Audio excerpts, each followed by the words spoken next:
They're Let's individualists, see, you know. man. What's up? They're free thinkers.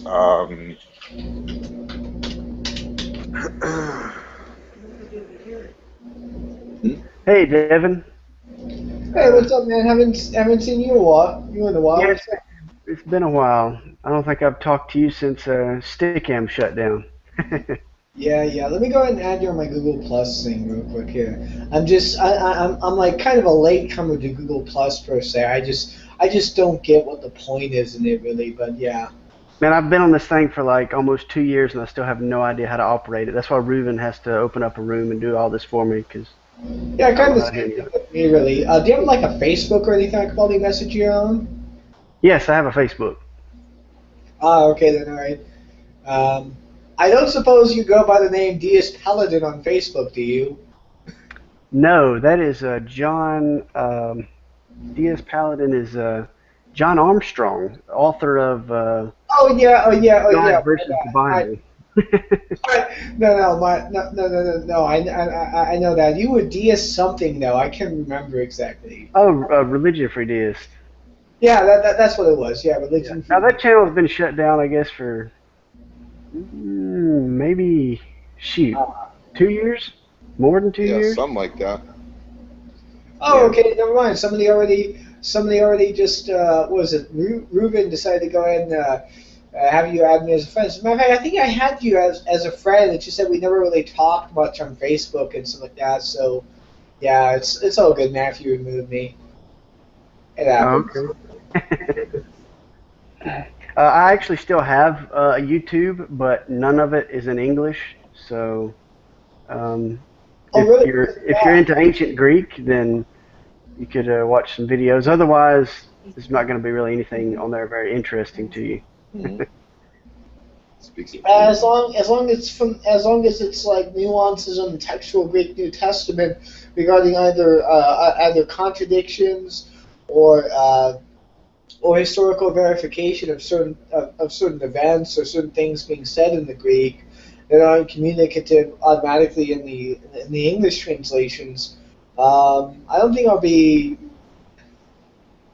Oh, the whole thing is entirely in Greek. Okay, never mind then. My bad. I do not speak Greek then. Yeah, the entire thing is in Greek, even the video titles and everything.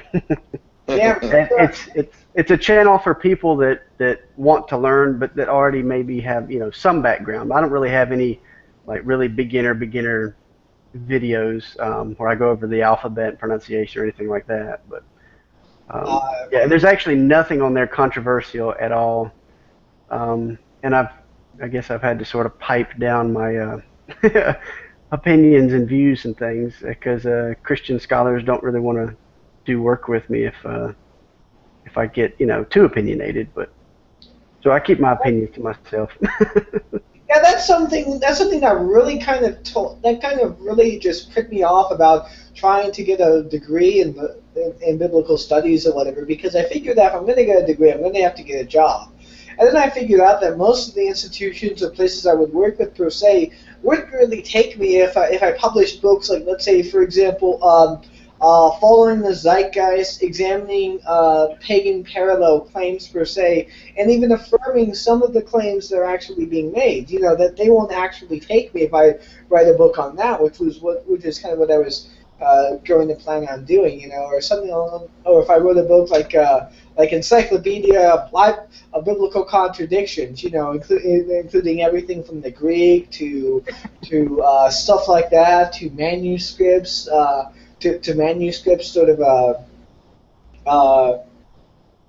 I was going through it on my mind. I was thinking I could probably just titled it Encyclopedia of Contradictory Inerrancy. Showing that the Bible is not perfect in any way. I realized that I started finding out pretty quickly that most of the institutions I would want to get with wouldn't hire me because of that.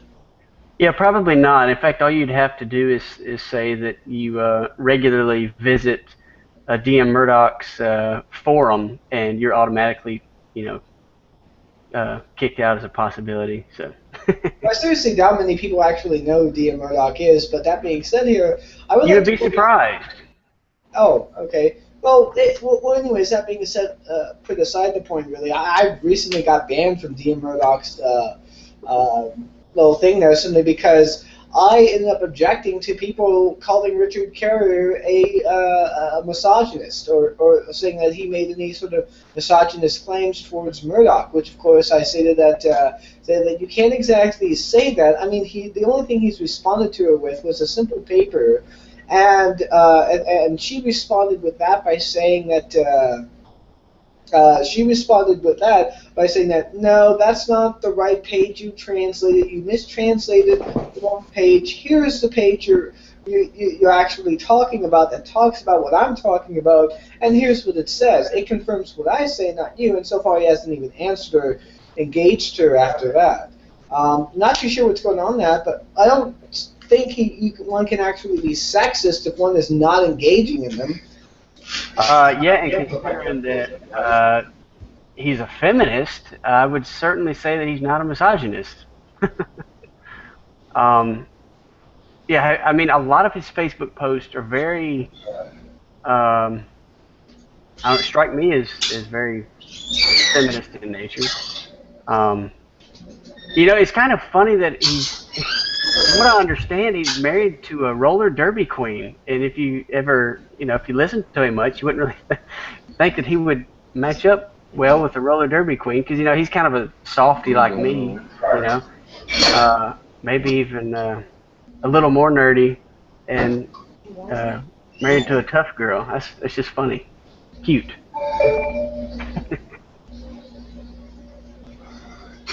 Let's see, who is Hey babe, can you do roller derby? Can you do roller derbying? No. My wife can't. I'm out. I think my wife would be pretty good at it because she's pretty tough.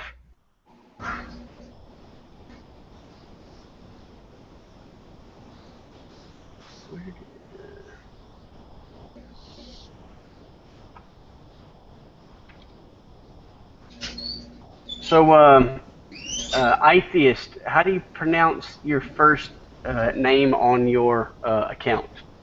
Oh, Ubermensch? Ubermensch. Okay. Yes. Ubermensch. Yeah, like the Ubermensch PC Master Race. Think about it like that. No, I think Master Race is a bit different than Ubermensch, but that's more of a. Like that. Not that it is that. It's like that. Yeah.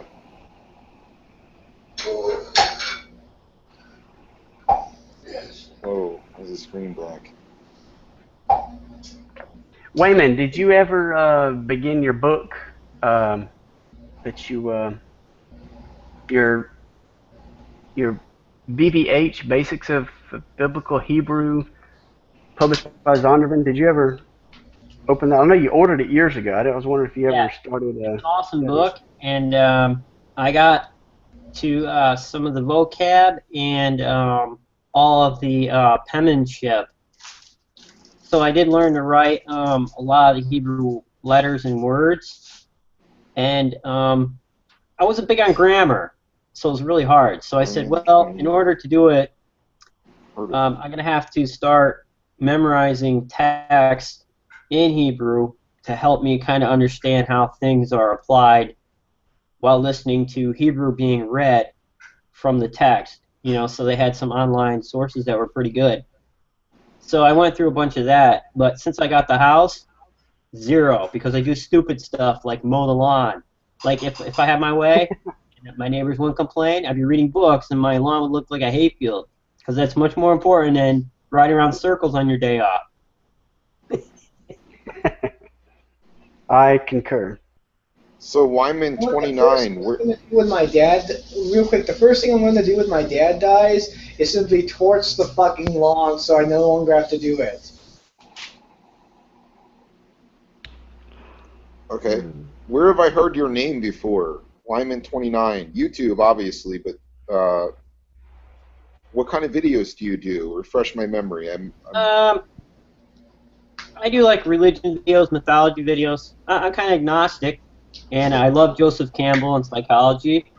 And I came out of evangelical fundamentalism. So I was doing videos when I was hopping mad about that. Then I calmed down, and then the whole Rational Response Squad thing happened, and then I started disliking fundamentalism again in that group because fundamentalism is fundamentalism anywhere to me. Yeah, I agree. And so they all went crazy, and then came the Atheist Scum United. So I was doing videos on that, and then Captain Awesome would go overboard once in a while, but he was a little more sarcastic, and I could stomach him. You know what I mean? Then he went crazy and got kicked off, but that was a good crazy though. That his last video that he posted for that was all like drama and stuff. Amazing. Yeah, Captain Awesome was awesomely fucking insane. I gotta love him. Yeah.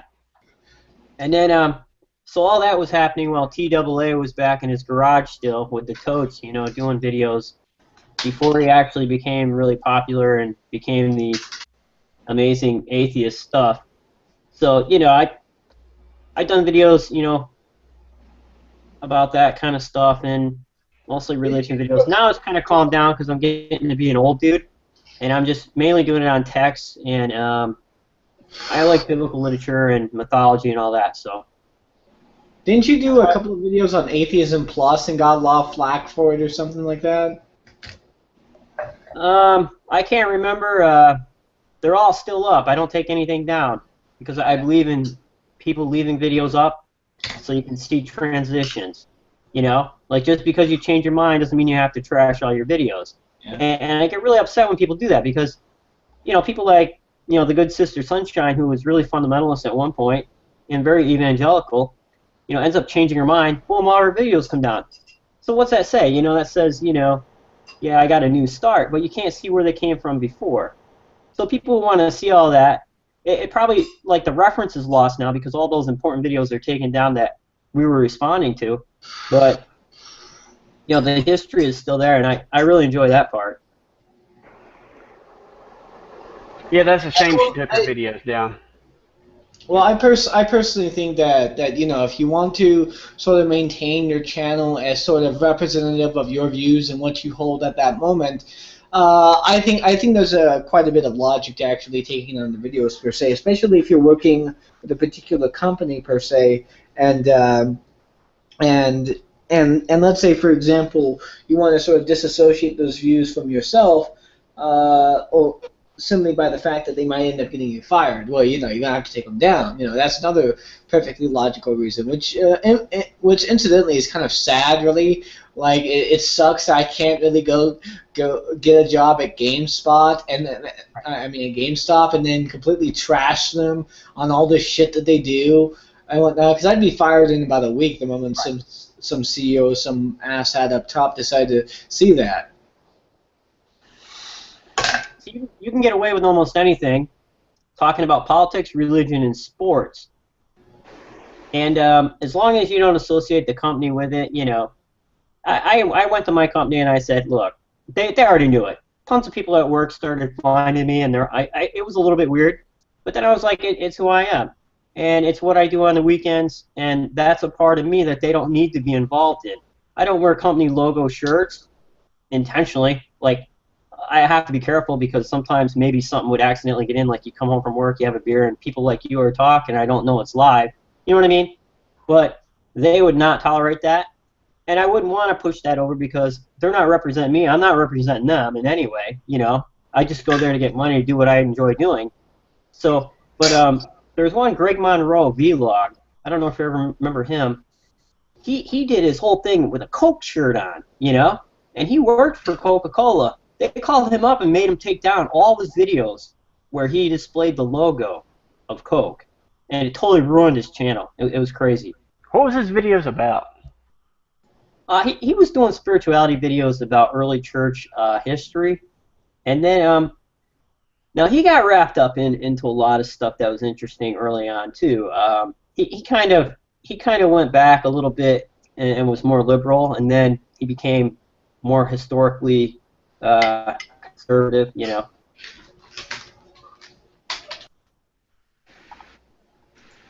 John, I don't think I've ever been in a hangout with you before.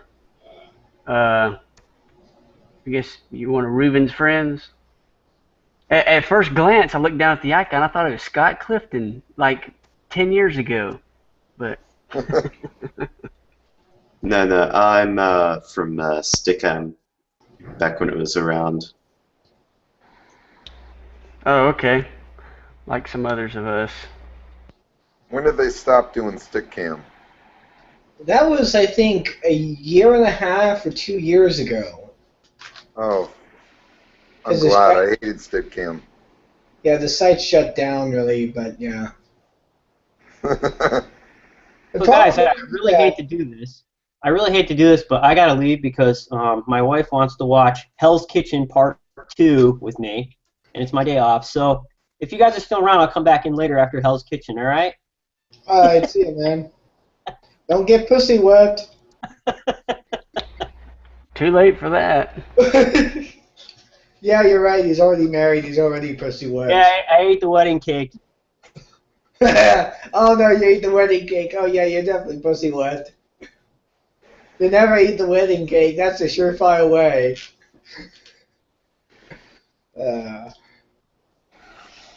So, Jordy, did you just bring me in here to talk about pussy whips and wedding cakes and what's the dizzle, my nizzle? Well, that's the thing about these conversations. You don't know where they're going to go. That's true. That's true. Yeah. So, speaking of being pussy whipped, I see your girl is living with you now, crocheting in your crib. No, and I'm at her place. Oh, okay. I'm spending the weekend with her and stuff. Yeah. She's always crocheting. That's what she does. Make sure you pack plenty of condoms, by the way, for the weekend. I mean. Well, you're definitely moving up in the world. Last time I saw you in person, you're living in the woods, and then you moved to Yeah. having a scat out in the woods. Yeah. Those were the simple times. Yeah, and then you upgraded to a teepee in Maine that blew away by a hurricane. Oh What are no, the that odds of wasn't a hurricane Maine. hitting Maine? That was New Hampshire. Oh, New Hampshire. Yeah. What are the odds of a hurricane hitting New Hampshire and blowing your teepee away? Well, it wasn't finished yet, so. You think you could have anchored it down good enough? But after the hurricane came through, I rebuilt it, and then we got hit with a blizzard, and it was fine because I built it up really well, and yeah, it was swell. It was like a long, lovely camping trip. Actually, she was with me. We built it. We built it. She was with me through a good portion of that, and then we got places. So yeah, Well, that's good. and I was still doing philosophy even in the tent in the cold. That's when I filmed Whose Will to Power's Morality through all that.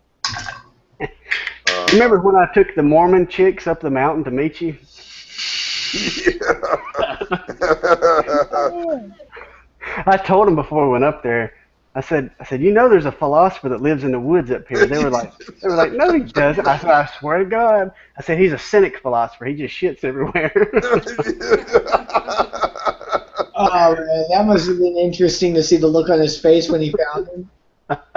That's great. They didn't believe me till we got to the top of the mountain, and there he was. Yeah. You were fucking with I think one of them actually wanted to talk to you, and tell you the good news of Jesus Christ and Joseph Smith, and the other one, I think you just scared the hell out of. That's You great. know what would have been even more hilarious if you contacted him ahead of time, more or less, and said he got together some interesting makeshift gear and started acting like he was some kind of historicist archaeologist, and he was digging a ditch in here and you know just played on some sort of huge act, man. That would have just been so awesome. Like we get up to the top of the mountains and he's just discovered some more golden plates or something. Yeah. That would be awesome. And he's got like this look on his face, and he's like, "I've just seen an angel, and he showed me where these plates were, and oh my God, this is Book of Mormon Part 2." Yeah. Book of Mormon Reloaded. Yeah. I don't know, man. Maybe if you drugged him up first, it might be more believable. Flip a little DMT in their tea or something. I don't know, man. Some people do some crazy fucking shit. I mean, for example, the apparitions of Medjugorje, for example. I mean, that ended up turning into like nationwide hysteria. I think within a week. You know, and there's this other guy claiming in Mormonism right now. He's currently claiming to be like the prophet of Joseph Smith, where he's bringing forth a new revelation to Mormonism. I mean, there are some crazy beliefs out there, believe it or not. I read a book that Wayman, 29 that just left, he sent me with some other books. It was called Under the Banner of Heaven. But it was about this murder, whatever that happened within this community is a splinter group off of Mormonism.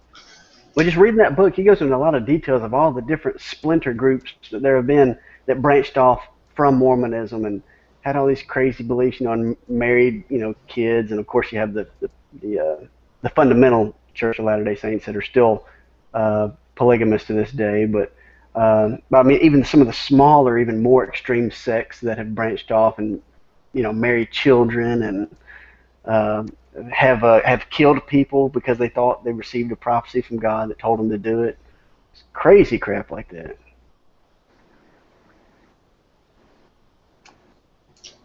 Yeah, I was watching. Was it the Vikings?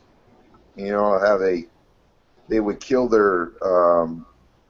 kids and bury them with their treasure because they thought that that they would then in the afterlife that the kid would protect their treasure, right?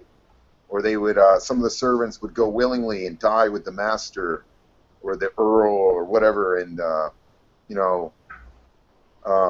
it's amazing what beliefs will do, right? But beliefs have like I've been to a lot of AA things when I was younger, and I would notice, and I think this is one of the things that kind of made me become an atheist. But I would watch one person and he'd be like, "Oh yes, Jeebus helped me kick drugs, or was it from my higher power, Jeebus?" And the next one was like, "Oh no, it was Muhammad." And I'm like, "See, it's not that any of these beings exist. It's just the power of belief." And these powers of belief causes one to do what they already have in their own power to do, which is to quit. And of course, the support network helps too. Like a support network of people you can call, and so that really caused me to question a lot of things in my own life that maybe I attributed to Jeebus, that and many other things. I think being a former Reformed apologist and then hearing every argument in the world and then that of course was kind of the end of faith.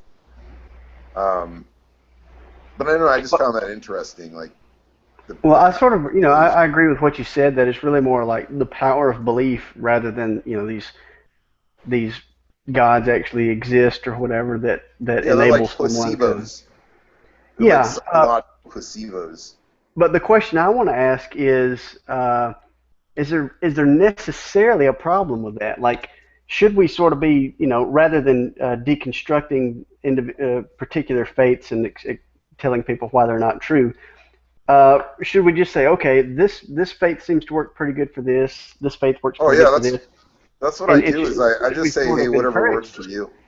Like I'm not a fundy Right. atheist, right? I think in the beginning I was kind of like trying to deconvert everybody, right? Kind of like when I first became a Calvinist, I was trying to make everyone a Calvinist. But when Like an evangelical atheist and a fundy atheist. right, and then when I was well, I think that fundy atheists tend to be evangelical atheists. That's just been my personal experience, and maybe you've had a different one. But what I tend Not to see is necessarily, like, no, real quick, I'm just going to say I would tend to call fundy atheist someone who believes that all religions are just cut from the same cloth bullshit. Sort of broad brushing every single religion as being the same, and worshiping a god or delivering stuff from a holy book when in fact the vast amount of majority of religions that exist don't actually hold to a god, and most of them don't even hold to scripture. The ones that tend to be very old and whatnot. But even some of the older ones like the Greek pantheons, for example, they didn't have any sort of set of scriptures. They relied on oracle teachings and hallucinatory efforts and so forth. But and some religions are more community effort than community spiritual, rather than simply praising a god or doing some kind of ritual. So that's well, why. sure, well, look at Satanism, right? Yeah. Satanism, they don't have a god or anything. They're atheists, right? And they just have rituals, and and they're basically dressed up atheists, right? Yeah, And, yeah. and So I would tend to say that fundy atheist is someone who just treats religion as every bit of the same, like a very Satanist. So yeah, they worship a god, they worship a deity, even though they don't. That kind of shit. oh, okay. Well, I think we're using it slightly different. I also use the term fundy materialist, right? Um, but I won't go there. I think of a fundy atheist as like the new atheists, the ones where atheism is really more of a political thing than anything. It's about keeping your Jeebus off my penis. It's about social issues. It's about separation of church and state. Secularism. To me, that's part of the umbrella of how I use the term fundy atheist, right? So for me, it seems to be more political, but I don't always use the term in that way. So I do try to like specify. I guess I should try to specify more. So Um, in short, a fundy atheist is someone who's atheism plus, right? um, I would say yes, but I would say that atheism plus is also a cult. Oh yeah. So and it just irritates me sometimes. Sometimes it humors me, but it irritates me to see them argue about who's a misogynist because like I'm a neo-nihilist, so I don't believe in objective moral values. So for me, it's like, are you going to call him a Nazi? Well, that's great. Who cares? Like to me, it's like saying I don't like strawberry. Well, that's fine. Maybe he does. Like I don't. As a nihilist, I see it differently. So I just kind of see that whole like the moral issue to me is irrelevant. To me is he what he's saying true? Is it valid? Right? That's all I want to hear about. I don't want to hear about whether he's a racist or a misogynist or this that because that's just what you don't like. And I don't care what you don't like. What I want to know is are his ideals, are the propositions he's putting forth valid or not? Now, I don't. how would an atheist plus, how would he respond to that? Like, how would someone that you know that you know that would fall into that category? How would they respond to that? Like to that accusation Well, that nothing. basically. They just assume Christian values. They just assume equality. They assume, universal values. Whereas, But there are none according to their worldview. Or at least there shouldn't be if they're consistent, right? well, they might try a Sam Harris thing where they redefine morality, which is, just you're not really you're redefining, right? You're just saying in secular ethics, one of the ploys they like to play is, well, we'll just define it as less harm is good, and stuff like that. But that's just an opinion. That's just, well, That's just how they're arbitrarily defining it, when ethics is really about what ought to be the case, right? And then I can always pin them down and say, why ought I not harm? If I can get away with it without perceived negative consequences, there's always like things that they're ultimately going to have to come to admit that, yeah, I'm just starting with this and arguing from it, right? These values, these things that I ultimately, I'm arguing from thin air. Just, I think that this is a value, and or whatever. So that, to me, that's really irrelevant. I don't really get into the moral aspect of things, being a neo-nihilist. But I think it's a cult. I think that ethics, in a lot of ways, is a cult. Unless, because it's a lot like religion, because people just assume these values, and they won't let you argue. Like, try to argue with a feminist about equality. Oh no, that's sacred. You can't touch that, right? But it's arbitrary. It's completely subjective. It's your opinion that women ought to be treated equal. Now, I'm not saying I personally disagree, but I don't put it forth as an objective moral or absolute morality. I recognize that it's an opinion that a lot of people share. Do you see what I'm saying? So, but a lot of people, they have these moral or these values that they're dogmas. They won't even question them, right? So I guess that's where I have a problem with that, but I don't want to like talk too much. You guys go ahead and butt in. There is something I'll say about atheism plus in this manner. I'll say it in basically three different subjects per se. Number one, where I agree and disagree with them tends to come in the extremity or the broad brushing of what they're saying, perhaps. I agree for the most part that certain social justice issues do need to come more along the forefront in terms of ethics, and I do believe atheists possibly have that ability. There are certain scientific issues of society which exist, which are on the social justice front, such as income inequality, not just from a social justice standpoint, but also from a more scientific health perspective. Income inequality for a society never fares well. You have increased crime. You have a decrease in education abilities. You have a decrease of social mobility, which is basically one being able to go up along the income ladder from poorest to rich. In other words, the amount of people who do that end up decreasing per year as the gap increases, and this increases problems such as levels of stress in the society, which also cause problems such as increase in heart disease, increase in obesity, all these sort of problems. So I believe that should be at the forefront of that. However, the things that people in atheism plus tend to talk about, which is feminism, the patriarchy, and certain gender LGBT issues, which are all fine and dandy. White privilege.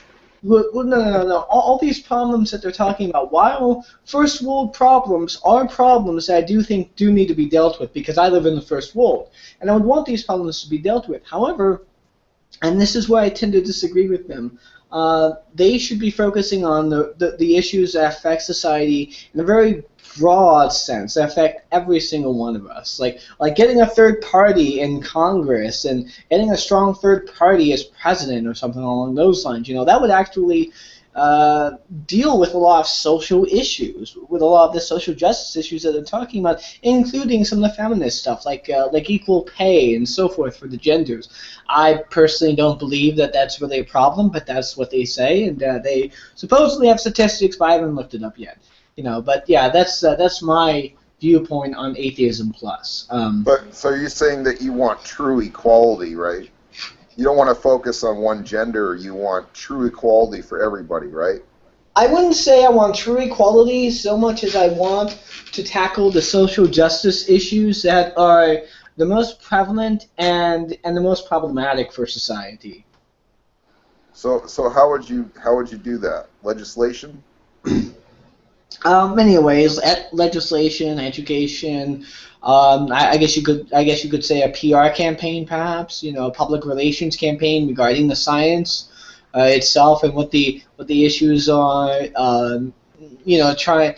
But I guess a good way of going about it would probably be the same way that we were possibly able to bring about a consensus on why we should ban stuff like aerosol, like spray aerosol, that eventually led to the patching up of the ozone. It doesn't have to be governmental per se, but there could be sort of market-based issues where people are more consciously aware of. Basically, getting the public more consciously aware of the problem and pushing them to do something about it.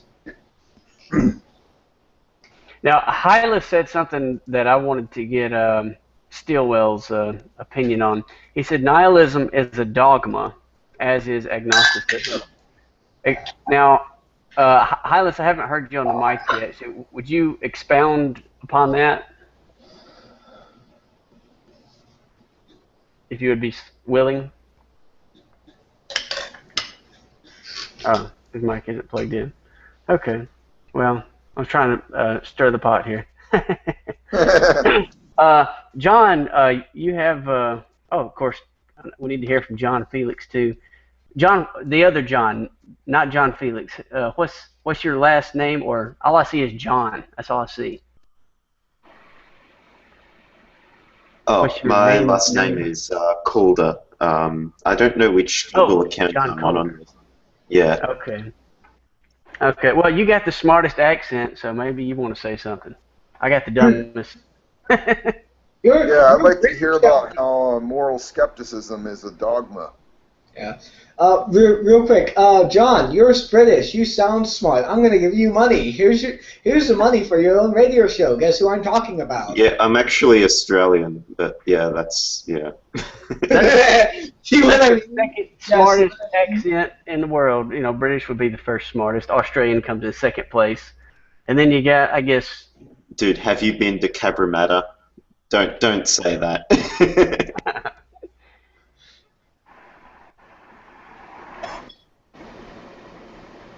Yeah, real quick, for those who didn't catch on, that was a Family Guy skit.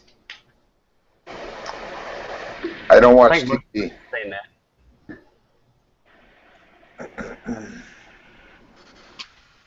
that. When I-Theist Plus came out, I did a parody of it. Maybe I could show you. Hold on a second.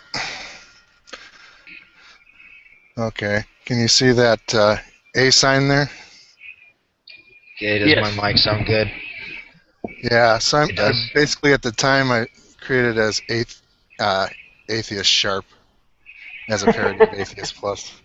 But other people had variations like Atheist Plus Plus, kind of like the programming languages C++ and C Sharp, stuff like that. So I'm sure it was something that was in the wind anyway. Can you guys hear me? Yes, Hylas. Is that Hylas speaking? Yep. Yes, we can hear you.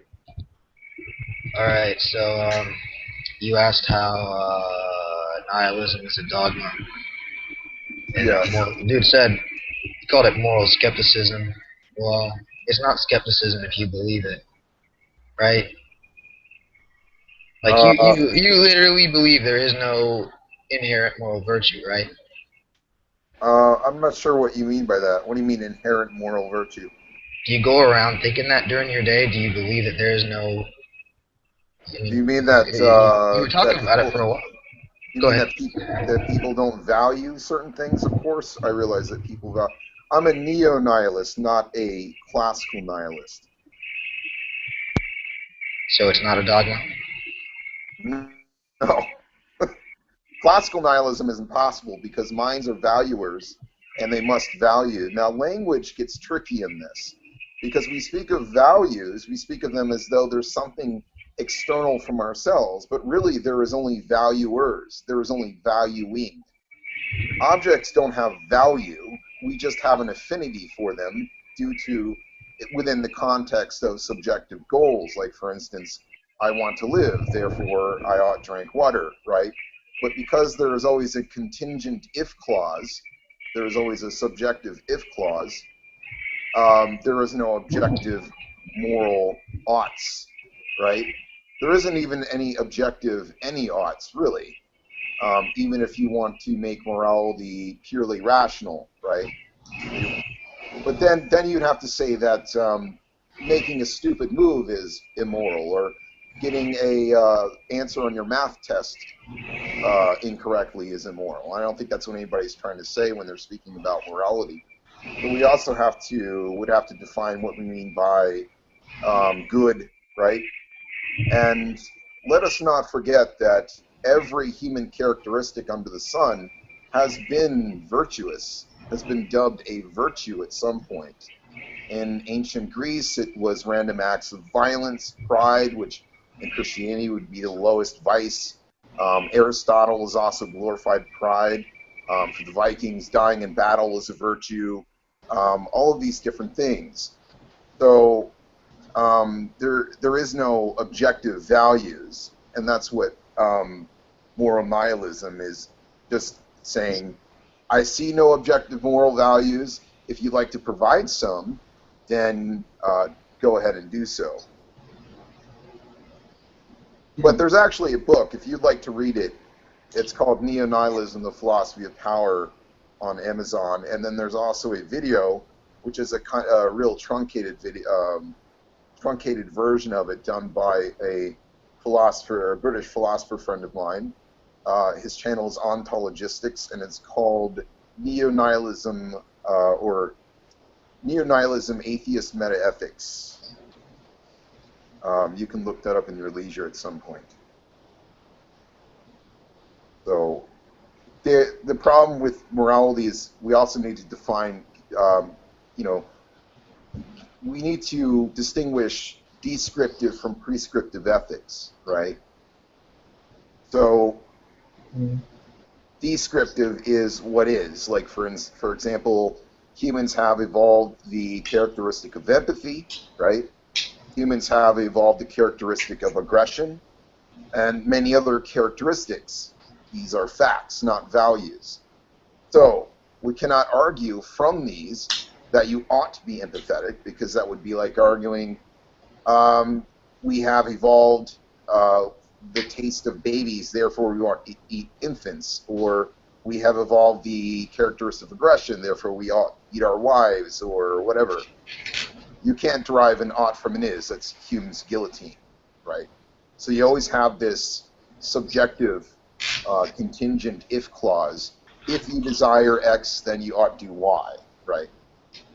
So that's pretty much what neo-nihilism is saying, is that without this objective if clause, you cannot have absolute objective morality. You can have ethics, values which you can apply universally, like, for example, you ought not torture babies for your own personal pleasure. You can apply that in every circumstance, but it is not objective. See what I'm saying? It can be applied, but it's not objective. To contrast that with, you ought not cut babies with metal objects. That can't be applied, because you may have to cut baby with a metal object to perform a life-saving operation, right? So there is such a thing as universal ethics, and you can do, like, for example, what Sam Harris did, which is you can say, I define morality in thus and such a way, right?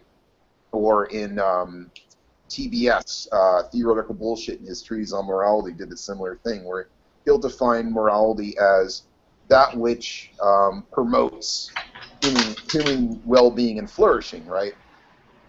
So if everyone can agree on that, but that isn't objective, it's just agreed upon. It's not absolute, it's not objective. It's just like if you and I were to agree that morality is chocolate. Okay, well, eating chocolate is morally good. We can all just agree on that. Well, that doesn't really fix the problem. You're just relabeling it, right? So that's the problem there. I'm sorry, I've done a whole series on this, Whose Will to Power is Morality, and like I said, my friend has written an entire book on this. if you'd like to. Hylas is having problems with his microphone or feedback or something, but what he's saying here in the comments. Well, first of all, I would like to see maybe a little more a better definition of what he believes a dogma is. Now, the English word dogma comes from the Greek word dogma, which would mean a dogma or a belief, just a belief. But in English, we seem to use that word as something you ought to believe. Like if I have a dogma, it's sort of implied that I think that you should believe this too. And that may be the difference in how we use it in English and how the Greeks in the first century used it. Well, let me put it to you this way then. I believe that Bigfoot doesn't exist, right? I believe that because I'm skeptical, because I have no reason to, I haven't personally received any evidence, nor am I aware of any logical reason to believe that Bigfoot is nothing more than a myth, right? And it's the same thing with objective ethics. I keep hearing about this Bigfoot, and I keep saying, okay, well, where is it? And every time someone presents it, it turns out to be not objective. So if he wants to say that kind of belief is dogma, okay, I'll take that. But that's, I wouldn't really say that's dogma in a religious sense, because like I said, then believing that Bigfoot doesn't exist is a dogma, which I think would be a little bit silly.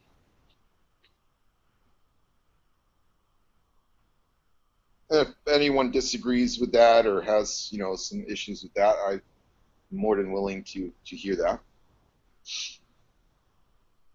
Okay, I'll just read what he says in the comments. He says, you say it's not objective as if it, okay, then as if it is. You say it's not objective as if it is. And then he goes on to say, you say there's no knowledge as if it's true. You say there's no objective. I never said there's no knowledge. I'm not an epistemic nihilist. Yeah, he doesn't understand my position because I'm not an epistemic nihilist. So,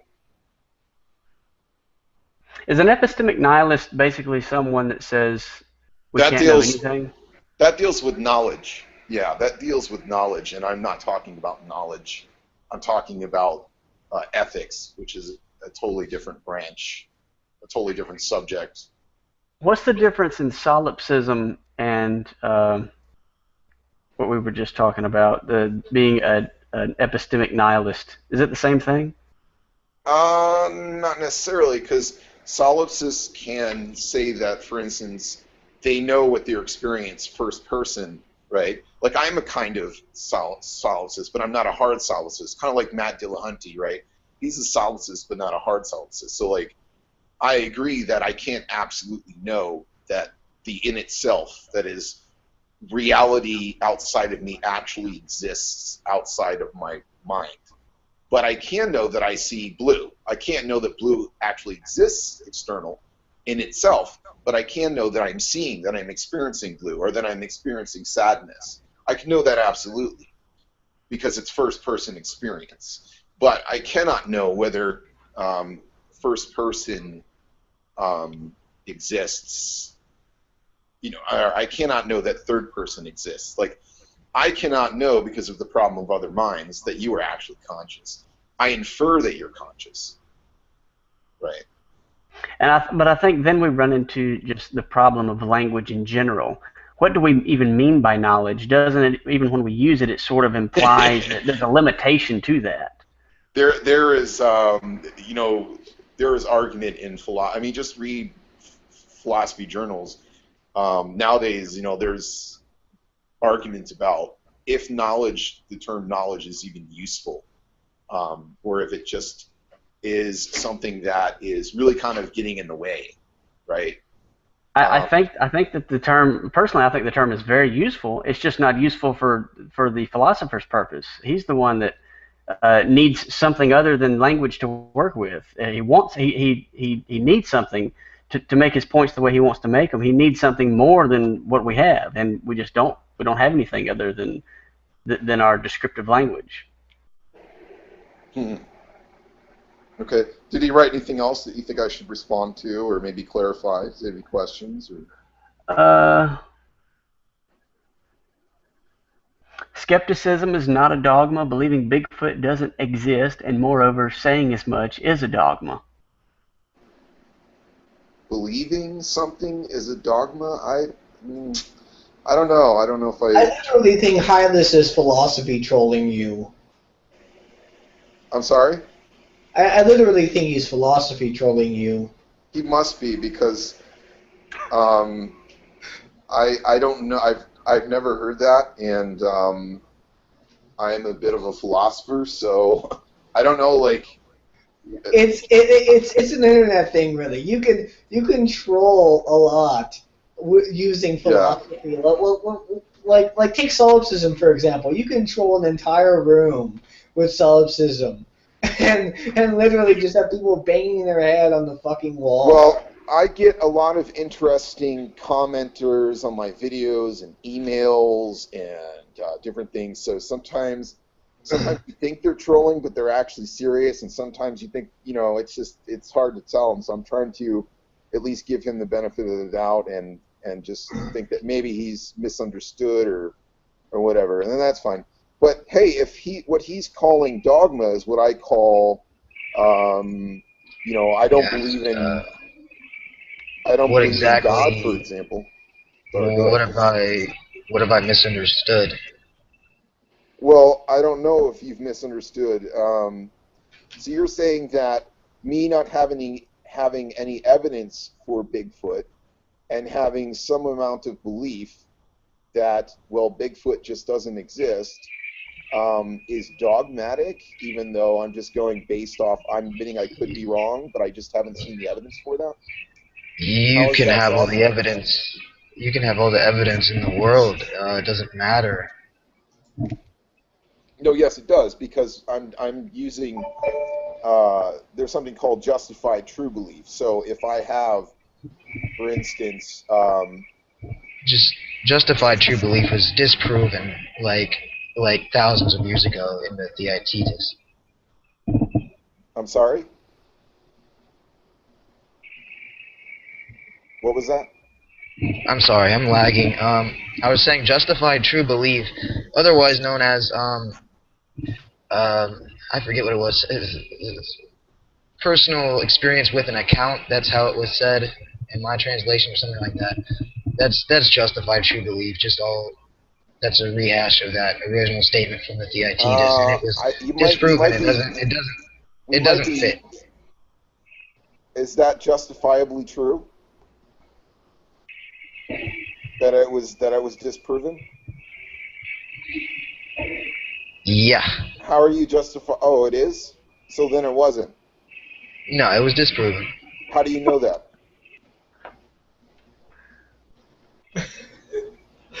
How do you justify that claim? Well, I read the text, and you can read it too. Would you like me to get it for you? So a book told you that, and that justified your belief that it's incorrect? I don't believe it's incorrect. I think justified true belief has its useful qualities, but ultimately it's not something you can fall back on and say, well, there is such a thing as justified true belief, and therefore this. Well, sure. In science, when, for example, we know that we can be very confident that it is justifiably true that evolution occurred. Why? Because of the preponderance of evidence, DNA, fossils, so on and so forth. So I guess it would depend. Well, it always depends, because words don't have meaning; they have usages. It always depends on how you're using these terms. So I'm using it in an empirical sense. Like, I'm going on the basis of the information that I have thus far that leads me to the conclusion that I have thus far, but it's not well, I believe in the Bible, because the Bible's, that's dogmatic, that's circular, right? But believing something on the basis of justifiable evidence, right? I don't see how that can be considered dogma. And if that's how you classify dogma, I'll take it.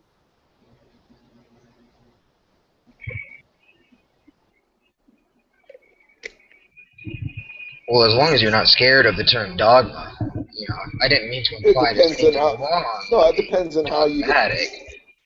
I'm not scared of any word as long as you're willing to define it, and then I can tell you whether or not I agree with it. Because, like I said, words don't have objective meaning. They have whatever we agree of. You're saying that though, as if it's true. Like that's the problem. I'm saying what? Like it's true. I'm not trying to be offensive. I'm not trolling you. Like you're saying it as if it's true. Are we really getting into a tomato debate? Jesus Christ. I'm saying seriously sounds like a tomato debate. It almost sounds like a Psi 10 thing, where like he's gonna say you're saying that's true, and then he's gonna try to ask me how do I know anything's true or some shit like that, which won't work, by the way. Isn't that sort of implied every time we make a statement about anything? I mean, otherwise we wouldn't really be bothering to say it if we didn't think it was true, right? Right. If I didn't think I was justified, I mean, unless I'm trolling, but I'm not, by the way. Unless I was trolling and just trying to have a good time, but I don't think that's why Religion Free Deists invited me into this call. But yes, I am saying that it's true. Why do you think I take a special interest in you? Oh, well, I think you're on the right path here. I think you say a lot of good things. But thank you. I think no, I'm not flattering you here. It's just I think that's good. The attitude behind it is one that is still searching for truth, right? You want to find the correct belief, do you not? I mean, doesn't everyone? Correct belief?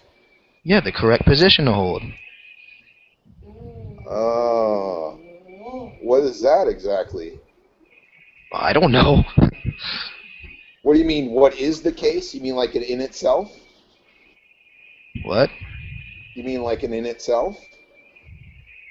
No. Well, how do you define what's true? What kind of theory of knowledge do you have? Shit, I don't know, man. I don't have any theory of knowledge. I don't know what's true. I'm in the same boat you are. I guess. I don't know. You don't know? You don't know? I ain't a big smart guy. You think I'm an angel sent from heaven? Anyway, no, I'm sorry. I'm sorry. I'm asking you. I'm trying to figure out where you're coming from. And all right, guys. So,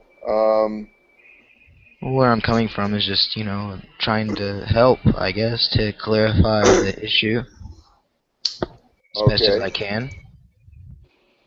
I'm not trying to say that your position is incorrect and that I have the correct position. Oh, okay. All right. Because I don't, obviously. If I could, I'd give it to you.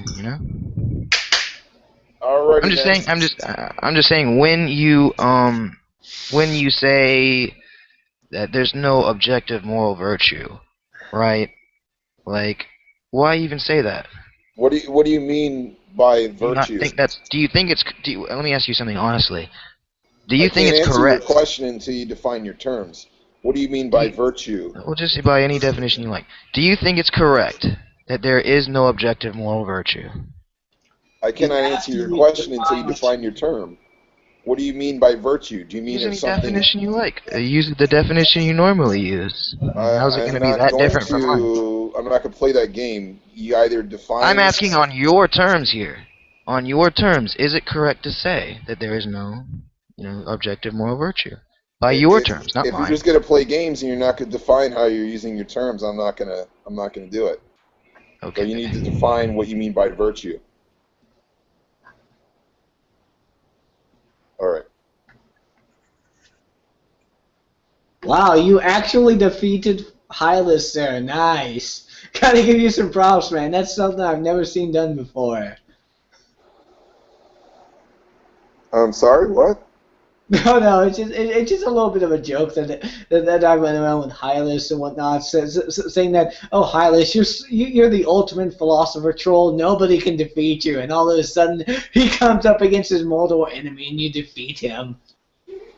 I didn't defeat anybody. I just, if you're not going to define your term, look, I've been in many debates. Joke, man. Don't worry about it. It's a joke between me and Hylas, so don't worry about it. Okay.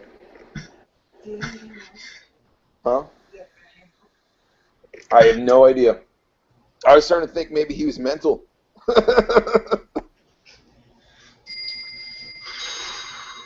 Well, thanks for trying to troll me. I appreciate that.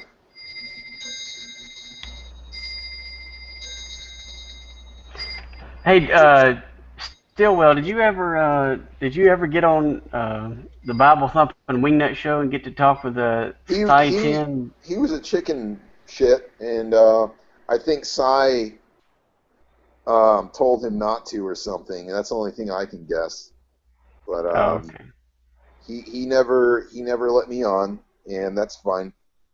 I do remember, like, you waited, like when the show started or whatever. You waited like 2 hours, and they kept telling you were going to be on next or whatever, and they never let you on. They never let me on. But it's funny because I became kind of chums with his friend Dustin Seegers. Oh yeah, you was telling me about that, and you Yeah. said like he said he.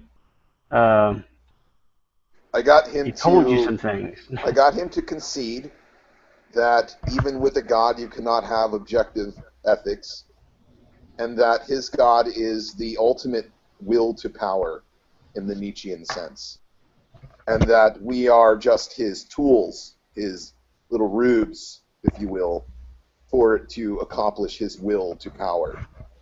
And he's a Calvinist, so it wasn't that hard. But he thought it was a good thing, and he called himself a Christian, the first Christian nihilist, which I thought was very funny.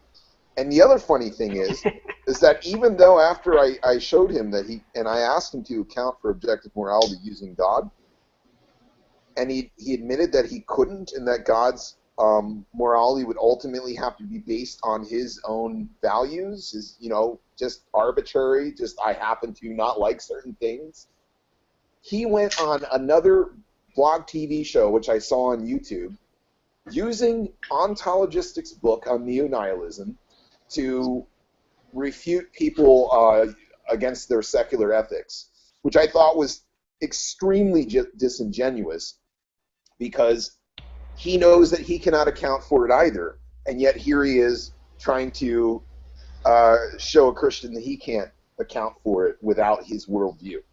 Yeah, that's pretty disingenuous. That's pretty like, and Dustin is, other than that, I really like Dustin, and he's really a lot more cordial and fun to talk to and polite. Oh. So from what I can take away from this is that you're surprised that an apologist was being dishonest and disingenuous later on in a later conversation. Wow, what a shocker! I'm sorry. Yeah, that's true. But I think it's more that I had high hopes for Dustin, because Dustin, if you watch Dustin, he is the most polite and one of the most genuine people overall that you'll see in apologetics. Like, he really, I really think that there's a lot of genuineness and sincerity about Dustin, and so it was a little shocking. But I am a former apologist, and I used to use presuppositional apologetics way more than Cy. Like, I was on college campuses, and I was even with Ray Comfort at one point.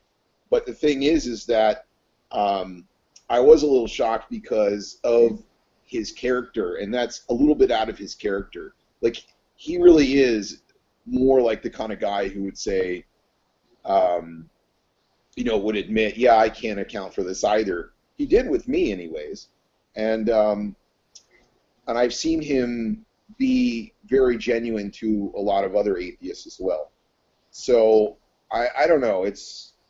I was a little bit shocked. I wasn't awed. I didn't almost have a heart attack, but I was a little bit dismayed and disappointed. So what you're saying is that he's like a Josh McDowell, but for some reason he became a William Lane Craig that one moment, right? No, I don't think that you can compare him to Josh McDowell or William Lane Craig. No, I mean the attitude and genuineness of the sincerity. Like Josh McDowell is kind of a genuine guy, and he'll admit when he's wrong per se.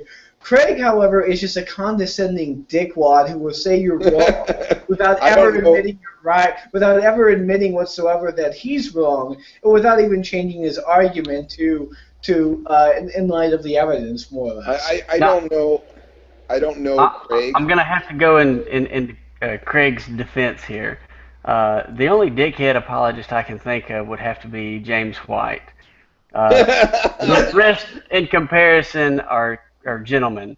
No, but seriously, I think, and I have seen a couple of times that Bill Craig has admitted he was wrong, or has admitted he said something or that could mislead people, and he's apologized for that. I don't know if you subscribe to his podcast, his weekly podcast, but that's where he makes those. I mean, you're not going to see him, his Christian followers post YouTube videos of him saying he was wrong, but a lot of times on his podcast he'll retract a statement that he made.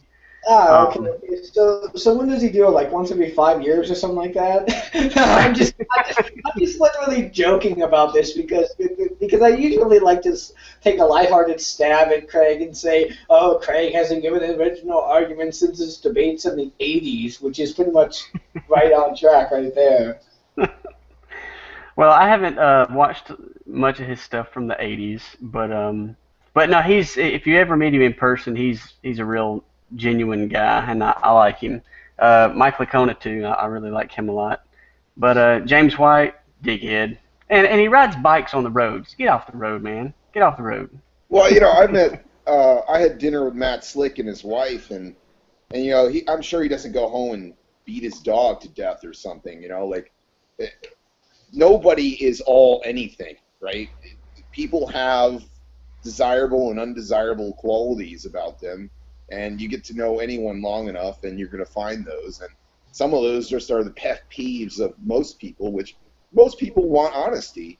And I think that a lot of people are honest, but you put them in certain circumstances, like, for instance, where they think they're lying to save someone's soul or some shit like that. Yeah, I think it can happen.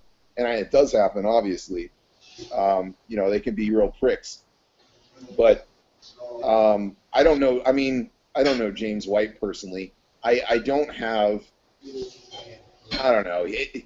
He's not on the Psy level. Like, Psy is just El Plago to me. But I mean, Psy just lies, as far as I'm concerned, left and right, and plays psychological manipulation. Like, for instance, calling my former pastor in church before our debate and then telling me about it as to throw me off psychologically. And, oh, by the way, I contacted Ray Comfort and stuff, and trying to dig out personal information and wanting to talk to me about why I left, right? Just the whole ab-hom, right? And Dr. White kind of tried to do the same thing the first time I was on his show, and that didn't work too well. But, yeah, they can be quite El Plago, El Slithery, just like eels. Slippery little eels. Well, I actually feel sorry for Matt Slick. I mean, to be in that position and to do that for a living, and then your daughter come out and have a position like she has, and be sort of open about it. What's that? Oh man, his daughter's like a huge atheist. Oh, I didn't know and that. Is very open. Yeah, very open about her atheism. That's and great. She wrote like a long article or something explaining about growing up with him as your dad, and like, you're 5 years old at the dinner table and you're going over like the teleological argument for God's existence and all that. And she has all this stuff memorized, and then grows up to be an atheist. Just it shows that it's. Jeez, that's got to be a real kick. Oh no, I have a question here. We were talking about Matt Slick, are we not? Yes. All right, this is the same Matt Slick that runs that one apologetic website. Calm. It's Pong. Yeah, that's what I'm talking about. Okay. Yes, he has a radio show too. Yeah, I've actually listened to it a couple of times. One of the stories which was very interesting, more or less. Calm. Yeah. One of the interesting things I found out about that is particularly the fact that that the details about raising his own daughter. About how he would about how sometimes he would actually whip her for getting Bible verses wrong and shit like that, or they didn't come right away when he asked them to, or some shit. Yeah, no, I'm not kidding you either. That's a part of like her story there when she was interviewed that one time. And he's it's like John 1:16. No, wrong. That's John 17. Bad girl, you're gonna get a whip.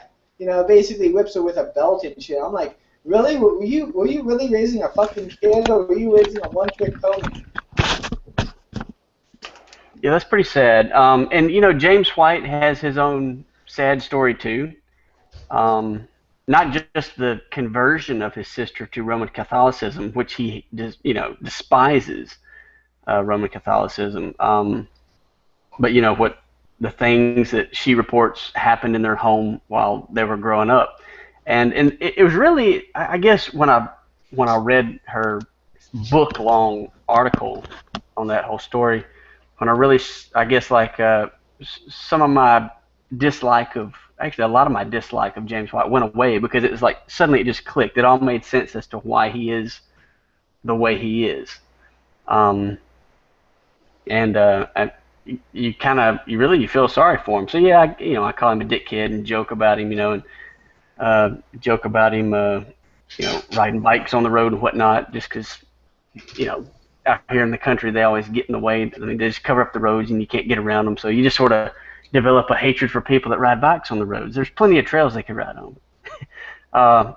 But yeah, I mean, I don't really dislike James White like I used to dislike him. I just thought he was just a pompous ass, and not even someone I would want to support, even if I were a believer.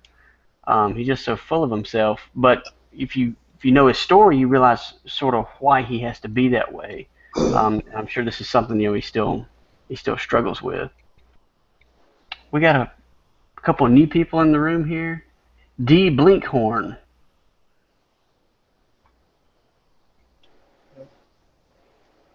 Who else came in? Someone else came in too. They might have left. Oh, hey Jordan, I was wondering. I'm reading this book here. You can probably see it right here. It's from Richard Carrier, more or less. It's his I guess you could say his definitive work on Jesus mythicism per se. I was wondering, did you at all get it, or have you read any of it at all, or like? Because I'm just now getting through. No, it. I was thinking about ordering it. I just don't know that I have the time right now. Heck, I hardly have time to study my Greek every day with 2 kids in diapers now. But so I turned you on to Alan Watts. You gotta tell me what's the difference there between that you find between Alan Watts and Eckhart. Well, one difference that I've noticed is, Eckhart really seems to be like there's sort of a goal to convert the world to this, I guess, higher consciousness, and there's sort of like there's this evangelical. Timeline. Yeah, it's very evangelical, and there's this timeline, like we've got to hurry up and get all these people to evolve to this higher consciousness and realize the oneness of everything. Otherwise, we're going to blow ourselves up with an atomic bomb, and the Earth's going to become a star. Well, Alan Watts' perspective is it doesn't matter if we do that. And once we realize it doesn't matter, then there's a chance that won't happen, because the person that pushes that button is going to be in a panic. And when the first time I heard him say that, I was like, oh my God, he's right. He's like, the person pushes that button that blows the world up is going to be in a panic. But if he didn't care if the world blew up, he wouldn't have done it. And that's like total opposite from what Eckhart Tolle's view is. Well, also, you see my video that I did for him, Purposeless, where he talks about how we're all just a bunch of tubes, and what we put in what we put in us, eventually wears the tubes out, right? Mm-hmm. Like, you get too much cholesterol, and you whatever it is, like human beings are a bunch of tubes, and we just, that's why we're here. That's that's the purpose. But he's really kind of trying to, I think, show that there is no purpose. Like, and purpose is the problem, right? This idea that you gotta, go somewhere. Like, you have to constantly have a goal to do something. Like, here, kitty, kitty. Then you gotta go to college. Then you gotta go to, or first you gotta go to kindergarten. Then, you gotta go to grade school or whatever the fuck it is, and then you got to go to college, and the whole thing, the whole time it's coming, you know, this whole thing, and I guess what he's trying to say is, no, life is actually a dance, and we should have been doing all along is enjoying the dance, you know, and I thought that was really cool because that is even very scientific. I mean, we are a bunch of tubes just constantly shoving shit through us, you know, and more like New Age shit to me. What's that? Sounds very New Agey to me. I don't know about you, but that's what it sounds like. What, Alan Watts? No. I mean, what you're talking about this whole consciousness thing. So we don't turn the Earth into another habitable dust ball. Yeah, it is. It's very totally. Yeah. He's very like Hinduistic, whereas the thing I like about Watts is that Watts is a lot more up on his science for one, and he naturalizes it. So there's no spooky, dualistic kind of thing to it. Like, you know, there's nothing you really have to believe. Like, he uses science to articulate, you know, what he's trying to say without bringing in. So he basically naturalizes these Eastern philosophies in a way that is palatable to skeptics, and I think that's you know, that's great for some people. And so I turned Jordan onto it because, you know, I think that that he could benefit from it. So you know how some people say that that all philosophy are simply footnotes to Plato and Aristotle. Well, yeah. I literally tend to think that all natural philosophers tend to just be simply footnotes to David Hume and René Descartes. That's my view. I'm not sure what you mean by that. You're not familiar with Hume's treatises on miracles and Yes. the impossibility of the nature of them and all that bunch of stuff. Well, literally, like and René Descartes' a little bit of a methodology on how we find and sort of philosophy, if you would, on how we find things in nature and how we can sort of verify them per se. Like I tend to see natural philosophers as just footnotes to those ideas. You mean scientists? No, natural philosophers. Alan Watts is a natural philosopher, am I correct?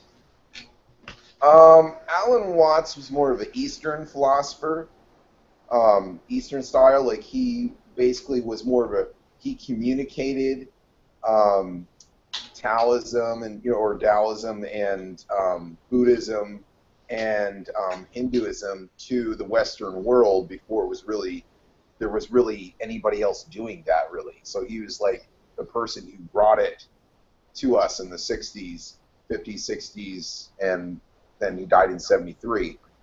But he did incorporate a lot of science. So what he did was he translated it for the West. And the West, you know, is very science oriented. And so he took things like reincarnation, and he would say, well, in a kind of way, it is true because we are the universe, and when we die, someone else is born, right? So your personality doesn't go on, but the universe abhors a vacuum, and it just, you know, you become something else. So he kind of like naturalizes it, right? It's not you in the egoic sense, but it's, you know, your ego doesn't go on, your memory doesn't go on, your personality doesn't go on, but the universe is one, and it's just constantly changing itself, and it's constantly making. In other words, we're the aperture through which the universe looks at itself, right? Instead of seeing ourselves as strangers and afraid in a world we've never made, we see ourselves as the universe. We see ourselves as the everything, right? So it's not asking how did we get here. We are here. This is what we are. We're the universe. It sounds a lot like a blend of Yuji Krishnamurti and Helena Blavatsky. I don't know. That's what it sounds like to me. Who? Yuji Krishnamurti and Helena Blavatsky. I'm not sure who that is. they're what you would call, well, Blavatsky is sort of an esoteric mysticist, if you would. She takes a lot of ideas from Aryan religions and Aryan philosophy, especially that in the East. But she basically started a school called the Theosophical Society. They produce all these works about world teachers and so forth, but they mainly promote this idea, this sort of oneness philosophy, if you would, that we are the universe and the universe uh, is us itself, vice versa, all that stuff. And Yuji Krishnamurti was sort of, I guess you could say, the failed clone of Jiddu Krishnamurti, if you want to put it very nicely. He's what you would call sort of an Eastern cynic. If you raised a Hindu as a cynic, that's the best way to describe it. And Jiddu Krishnamurti was sort of the skeptic. Um, of the whole thing, really. You mean cynic as in the ancient cynic philosophy, right? Yeah. Okay. Basically. Okay. Gotcha. But and then Jiddu Krishnamurti, the other guy I'm referring to, is he was a skeptic. He was always wanting to get people to question what it was that they believed in. Not only that, but to also sort of fundamentally changed in the ways that they themselves wanted to, sort of giving them advice and ideas on how to be the change that you want to be in the world. His philosophy was more pragmatic and skeptical than anything else. But yeah, it sounds like the guy that you're talking about, Alan Watts, sounds like a blend of Helena and Yuji Krishnamurti there. Well, I haven't heard any of that influence in him. It's mainly, he pulls from these Oriental philosophies and mainly from his idea of the self, which is obviously from Vedanta, Hindu philosophy, and that we are all God or the universe, everything that there is, right? And it's just manifesting itself, right? So a lizard would be one way of the universe looking at itself. A bug, a horse. These are all just manifestations of the self, the Tathagata, the thou art that, okay? But I don't think that this is very unscientific, because I'm sure that if you ask just about any physicist, he's going to say, yeah, you are the universe looking at itself. Carl Sagan said that. So I think he was just trying to bring these kind of mystical philosophies down to earth, if you will. Sounds more like they were trying to deify nature, but that's just me. Well, I don't know about deify. It just is what it is. I don't know what you mean. I apologize. Apparently, I'm not communicating this stuff well because, okay, the way in which I speak is I use a bit of hyperbole in what I'm saying. When I say deify, what I mean necessarily is that they're just using a bunch of New Age talk about nature and making it all sound wonderful and all this bunch of stuff. What they're actually talking about is science. So they're literally trying to do what Michio Kaku does, except they're actually successful at it, and they can draw in the people who are actually interested in science and not the UFO morons. And I use very unflattering descriptive language here, so maybe that will help you interpret what I'm talking about. All right. Yeah, I'm not sure that that's borrowing from science, since that was actually before science, before the scientific method. So I think it would be science more like realizing the same thing, that we are the universe. That's God didn't put us here. It wasn't like poof and God made us out of the dust of the earth. It's more like we are the universe. Like, any distinction between us is really quite arbitrary. Like, your body is made of everything your body is made of, it comes from its environment. So, consciousness is the universe, obviously. Regardless of whether materialism is true or idealism, or it doesn't matter. there's still consciousness in the universe, and so consciousness is the universe. So asking the question, how did we get here, is really kind of the wrong question. You know, I am so glad that you said that when Hylas wasn't here, because he would literally start trolling the room with solipsism. I'm just going to warn you now. Is if Hylas comes into the room, never mention solipsism, because he will literally troll the fuck out of the room. And he what is it with your friends and trolling, dude? What is it? It's literally, like, I only know a few people that are my friends that troll and shit like that, but Hylas is a guy that goes way back or whatever. There are a few people. How old are you guys? I'm 28, by the way. I have no idea how old Hylas is, really. Okay. How old was the guy that was trolling before? He looked pretty young. I don't know. Oh. I'm just wondering.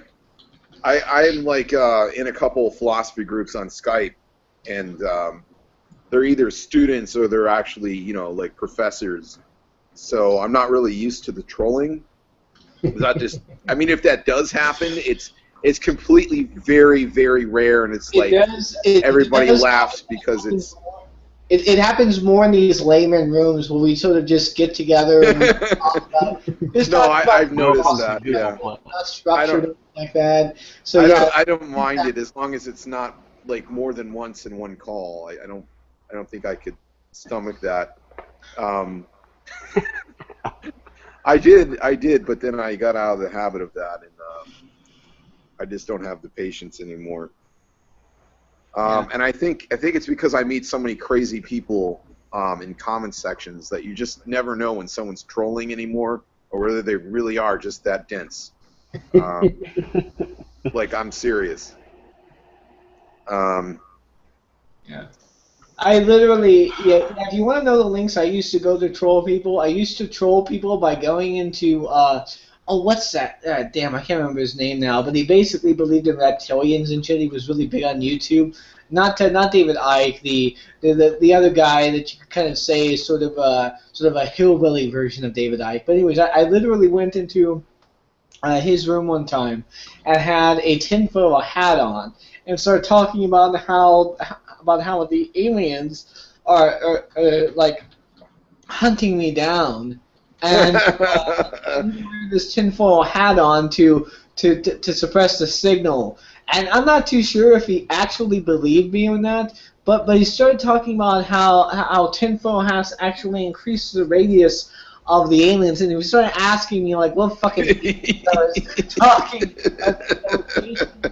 like, was it the crazy? It was just so funny. I just could not continue. I just had to confess because I was literally like holding my sides hurting. I was just laughing so hard. You know what I would have said?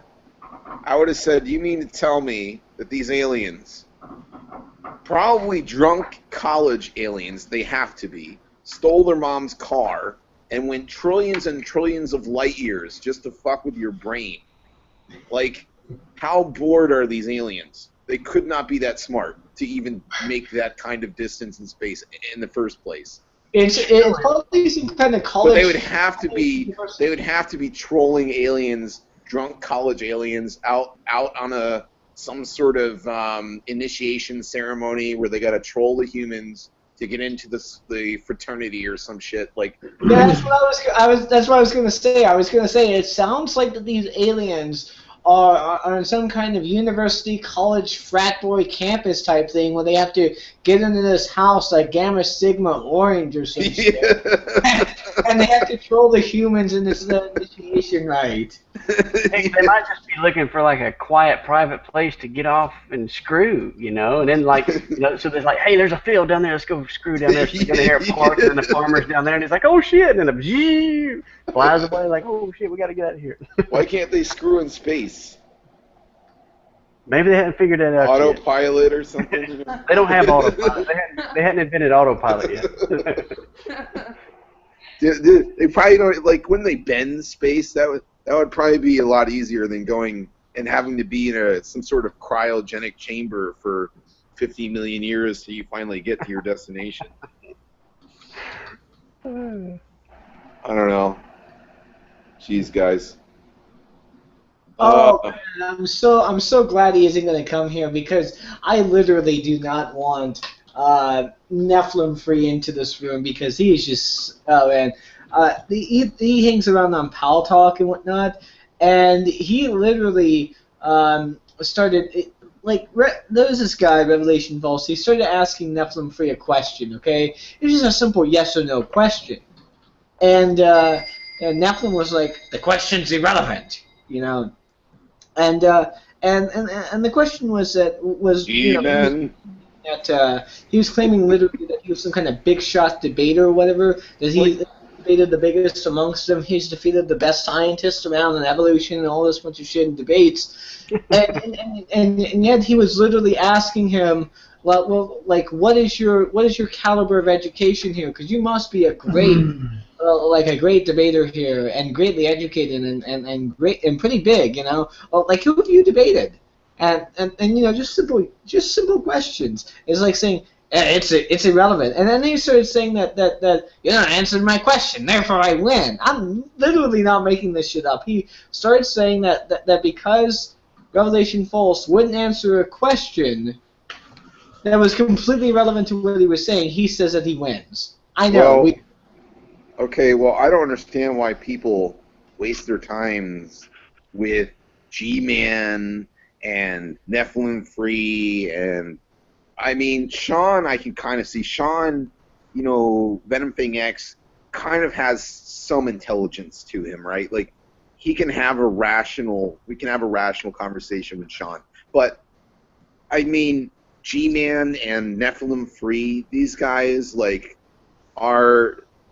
they're brain dead. Like, what's the point other than to have a chew toy? I mean, I guess. I guess that's what it's about. There's entertainment in it. Really he's like, he's been the atheist punching bag for years now. Nephilim Free, along with, well, it used to be Venom Thing X, but you know what happened with that when Venom got shunned from being the favorited chew toy when he, you know, when he was forced to go off the internet because he scammed children's charities and, you know, all that shit. But well, you can have a lot of fun with Nephilim Free, actually, and it's really... He's a chew toy. You said it. No, he's not a chew toy. Here's the thing. There's literally some fun you can have with the guy by getting him to admit that evolution is true and correct without him actually realizing it. It's funny as fuck to hear him backpedal and just, like, you know, like, for example, I was able to get him through just a simple set of yes or no questions. It took me about 5 minutes to get him to agree that he agrees with the central premises of evolutionary psychology, okay? And throughout that process, I asked him right at the beginning, I said, okay, Nephilim Free, it seems like you agree with evolutionary psychology, which you said you don't agree with. So how is it that you can agree, yet at the same time disagree when you agree with the same premises? And it was just funny as shit just seeing him backpedal from that. I mean, just trap Nephilim Free, you'll get a lot of laughs out of it. Does he still have a YouTube channel? I remember he went away and hid under a rock after he got caught with his portfolio of jerk-off material. How do you remember that? How do you account for consistency on your worldview? What is my obligation to be consistent? Where's your big headset and your thick glasses? Yeah, Nephilim Free still has a YouTube channel going up. He still uploads videos now. Who was it that caught him? Remember, what happened was he had uploaded a video, and real quick he went to click on a link or something in his favorites bar to go to a page he wanted to discuss, and like there was somebody screenshotted, like they paused it and screenshotted, and he realized what he had done because he took the video down like 5 minutes after he uploaded it. Yeah. And somebody showed what he had. Hey guys, I gotta roll. Okay, Stillwell, take it easy. Take it easy. Nice chatting with you guys. Bye. Do you remember what I'm talking about, Devin? Yeah, I know what you're talking about. And like, it might have been Dark Matter 25. Bye. Nikki borrowed his computer. Bye. See ya. Okay, now. Yeah, no, but I know what you're talking about. I don't know who did it. I think it was either Dark Matter, Potholder 54, Thunderford, someone within that big group or whatever. Yeah. But yeah, that was just so funny. And you know what? I gotta say, I'm just kind of horrified and mortified to imagine what the fuck he does with those goddamn escorts. I mean, does he get them to kneel and start praying to him that he's a prophet while he commands two she-bears to rip like children in half or some shit? There's no well, you see, the reason of course, that I think that it was him that was looking at this stuff is it wasn't really porn. It was like some lady, like, putting on, I don't know, stockings or something, like showing a lot of leg. But it really wasn't porn. But I think that, if it was his nephew, getting on his computer, it was going to be, hardcore porn. Yeah, I did see a few escort sites, but other than that, like, nothing really indicative of porn. I mean, it's no doubt that he probably watches it. I mean, what man on the face of the planet hasn't watched fucking porn? Oh, man. One man's porn is another man's wife getting dressed. I don't think Mia Isabella actually has a wife. Just saying. Is that his name? No, that's her name. I mean. Uh-oh. You can kind of get the double entendre there, right? I missed it. Okay. Mia Isabella is a she-male, and yeah, I know it's kind of funny. The only she-male I know is RuPaul, and then there's that Nadia that hangs out in Google Hangouts. Yeah. My wife looked over on the screen one day, and she was like, "There's a girl in your chat room." I was like, "Don't worry, honey, it's a man." Yeah, I know. Yeah, but anyway, let me give you a little bit of a reason here. If you want to see, let's see here real quick. Hold on, just gotta Google here. You want to see this girl? Let me just. Fucking shit, man! It's taking forever for me to get this. Great. It's not even. My bad. I typed in the name wrong. Okay. If you want to see her, like just walking down the street, you wouldn't even know that this was a she-male.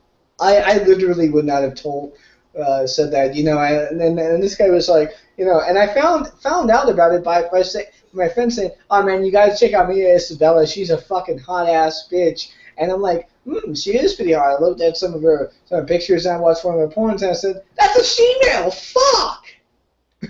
One of those, that awkward moment, and then my friend was just busting up laughing, saying that he got me to look.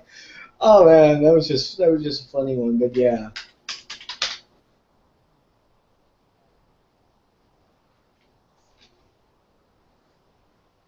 Sorry, not coming through. You needed. Oh, is that better? Yeah, I forgot to flip my switch. Yeah, I think if that ever happened to me, of course I'm married now, so that would never happen. But back when I was a single man, if I had ever like picked up a prostitute or something like that, ended up being a she-male, I'd be like the guy on Sling Blade. He's like telling the guy, he's like, "Yeah, she had a lot of hair on her arms. That means she had a big bush. I like a big bush." He's like, and I pulled her back down this street corner or whatever, and she pulled down her pants, and there before me was a thin, uncircumcised penis. Needless to say, I killed her.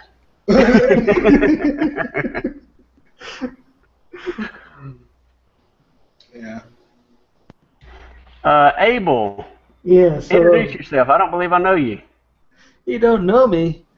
Oh, well, my name is Abel. I live in Montana, working in the oil rush region of the United States. I'm 30 years old, and I'm interested in religion and science. Oh, okay. What's your occupation again? Abel is my name, Abel Dean. I said, what is your occupation again?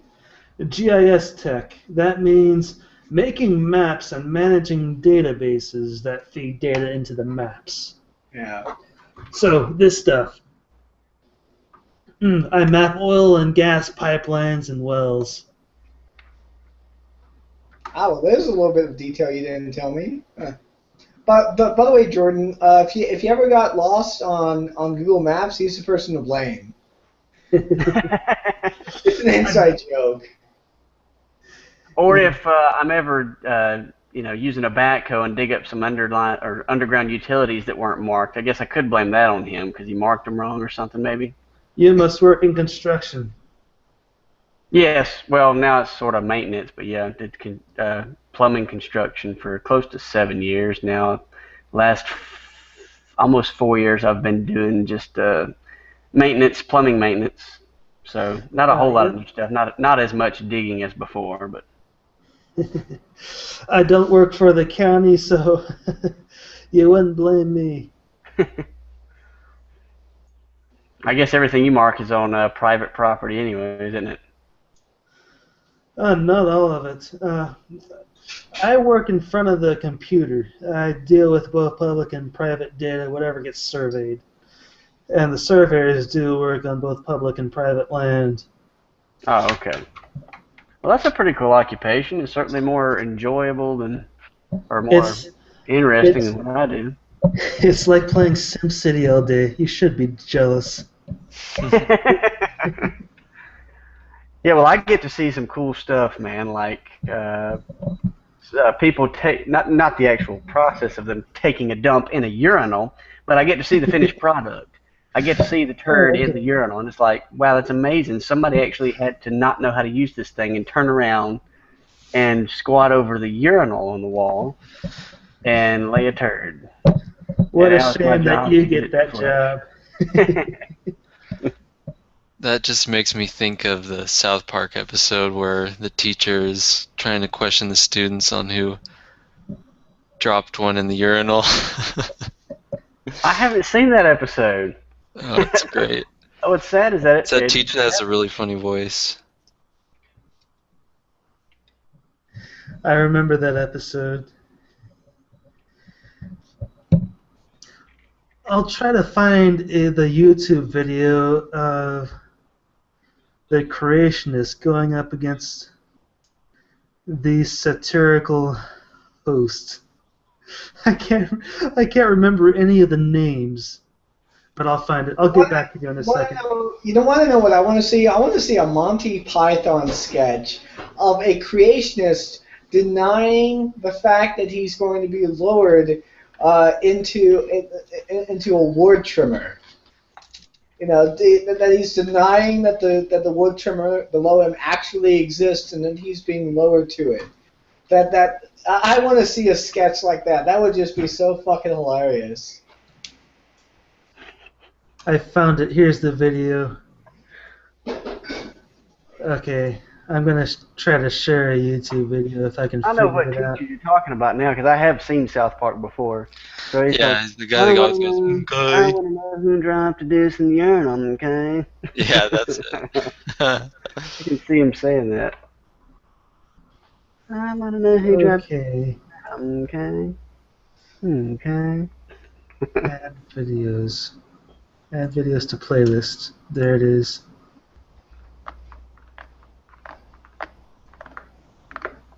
And I don't see it yet.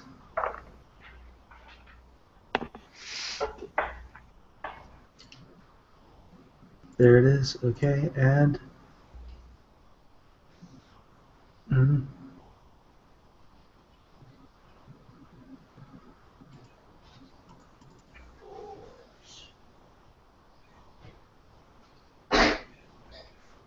Doesn't work for me. Nothing happens when I hit the add button. I'll just put the link in the chat window. There it is. Yo. Science. Oh yeah, Ali G. It's funny. Yes. I love his interview with Noam Chomsky where he's talking about language.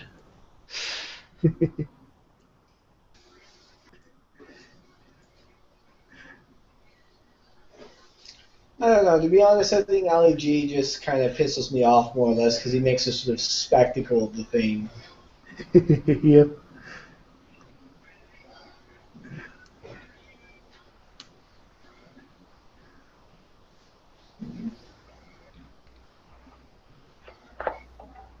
So, Abel, do you work for a particular oil company, or do you independent contracts with different? I work for a land surveying company that does survey work for the oil and gas companies. Oh, okay. The company kind of has a big part of the market for surveying, and so it's a rich company. Yeah. Owners are millionaires. Very rare for a survey company for the surveyors to be freaking rich. Why is that exactly? Because the surveyors are normally small businessmen. Yeah, that's true, more or less. But I always thought that most survey companies were owned as sort of subsidiaries to larger corporations, like the Rockefeller industry, like Rockefeller Oil might have like a survey company that they own, per se, as a subsidiary, as well as Shell and a few other companies like PG&E. Yeah, you're right. A bunch of the companies do employ their own surveyors. And I suppose my company is a little more comprehensive, doing all kinds of having a large survey crew that does all kinds of things for all kinds of survey-related business tasks like GIS, providing web maps for the construction crews and whatnot. So you guys basically work for oil, construction, web designing, and all that stuff, right? Yeah, the survey work is useful for the landmen who deal with the landowners who trade their land for oil, for money. They lease it? Yeah, they either sell the land or they grant easements to the oil and gas companies so they can build pipelines and build wells.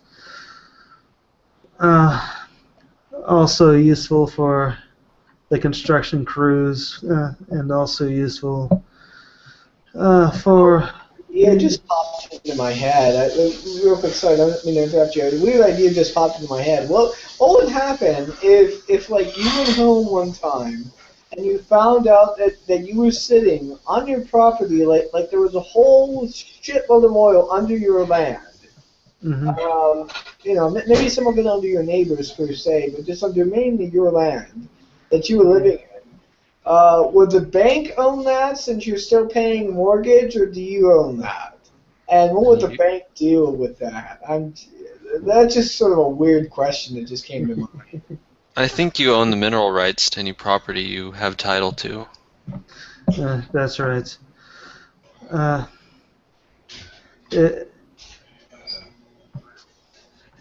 If you have a mortgage, I think that means you have title to the land, but you have a contract with the bank that they can reclaim the land if you don't pay off your debt.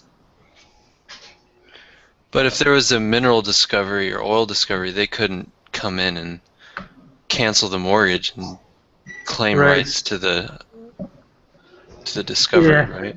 As far as I know, mortgages have nothing to do with the mineral rights under your land. Yeah. I was sorry. I just got a weird picture of Peter Griffin dealing with the dealing with like the mortgage company of his fucking house and shit like that, and all because there's oil in it and whatnot. And Peter wants to like make like this weird oil. This sort of oil pool where you can just swim in and like it's black gold or something like that.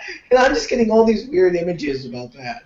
But yeah, I don't know. That'd be pretty. That'd be a pretty good satire cartoon for either South Park or Family Guy to do.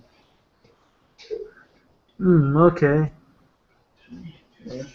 I'm looking up how oil and gas underneath the land can affect mortgages. And I suppose if it's part of the contract, Yeah, then there would be an effect. that would be an oddity for something like that to be in the contract, though. Maybe not none of the where oil and gas is expected to be there. Yeah, maybe I not. imagine. For one, it But, would increase the price of the land, even if there's a potential for there to be oil and gas under the land. but still, if you're like living in a packed development, I mean, you're not going to be building a well on your property. You'd have to own like acres, probably. Right. Uh, it wouldn't be like part of a neighborhood subdivision, but the landowners around here, they own farms. Yeah. And often they find they become rich because they have oil underneath their farm. Yeah. I live in California, and there's a lot of production out in the Central Valley, and one of my friends owns a few wells out there, and it's all on BLM land, and they just lease it from the government, and BLM, that's not related to fracking now, is it? Because I think that there was a company that was BLM that was doing that shit. well, he doesn't, there's no fracking going on out there because they're just mainly after the oil. I think most of them they don't even capture the natural gas that comes up too. But yeah, they just it always made me wonder, like, why don't, like, he's not even getting a special tax on the profit he's making from the oil. He's just paying a lease contract, and it's not even that much. It's kind of surprising. I mean, compared to the market value of the mineral rights. It's possible. Does his contract have like a monthly or like an annual subscription or something like that? Yeah, I think it's annual. Yeah. If that's the case, I think maybe the company he's contracting with is perhaps paying the taxes for him, because sometimes that will happen if you're sometimes contracting if you're somewhat contracting your business out to other people. Some businesses will say, hey, if you pay us this amount of money, we'll pay the taxes for you, while at the same time they make a bit of profit on the side too. Yeah, well, he's an independent driller though, so he doesn't. I mean, he sells to obviously the bigger oil companies, but Okay, well, I don't know how that would work then. yeah. I've actually kind of been getting into the idea of buying computer parts, putting them together, and sort of reselling them on eBay or other places. I'm not too sure if I want to do it though at the moment. That market seems very flooded to me.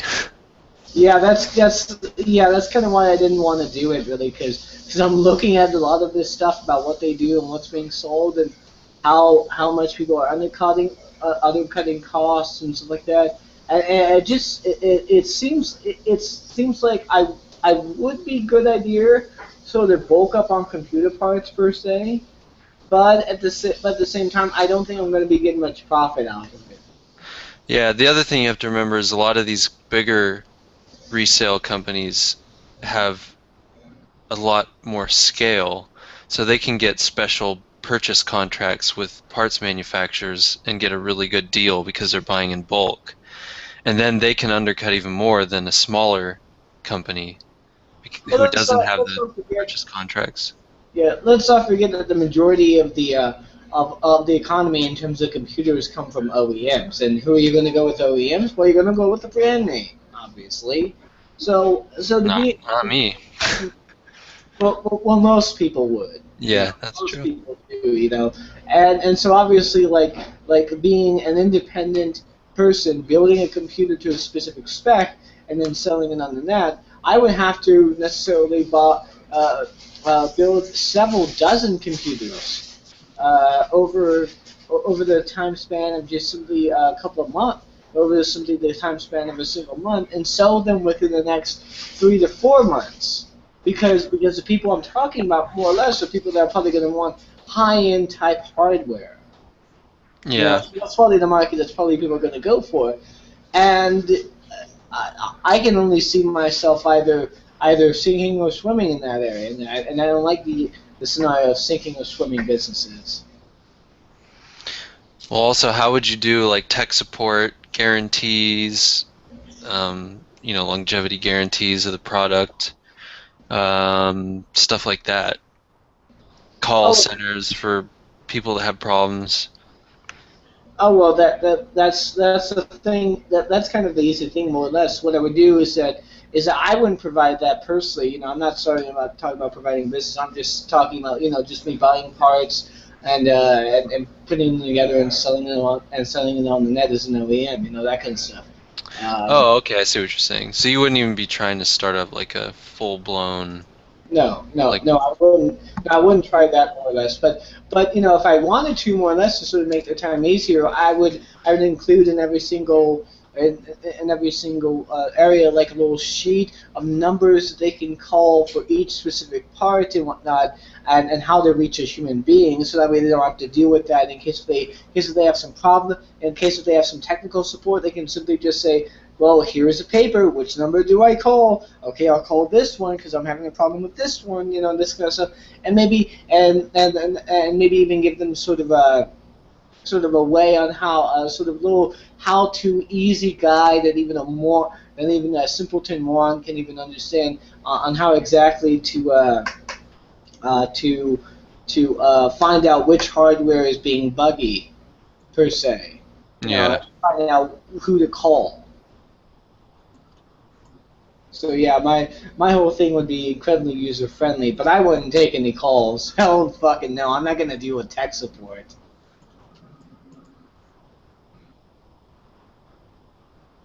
Yeah, which is kind of why I like Alienware's tech support. I mean, say what you will about the company, but they've got the greatest tech support you could probably get. I mean, most of the time they take control of my computer remotely and fix whatever problem it is, and then if I want to, I can ask them to explain it to me and what they're doing. So I mean, but yeah, I don't have to deal with anything most of the time.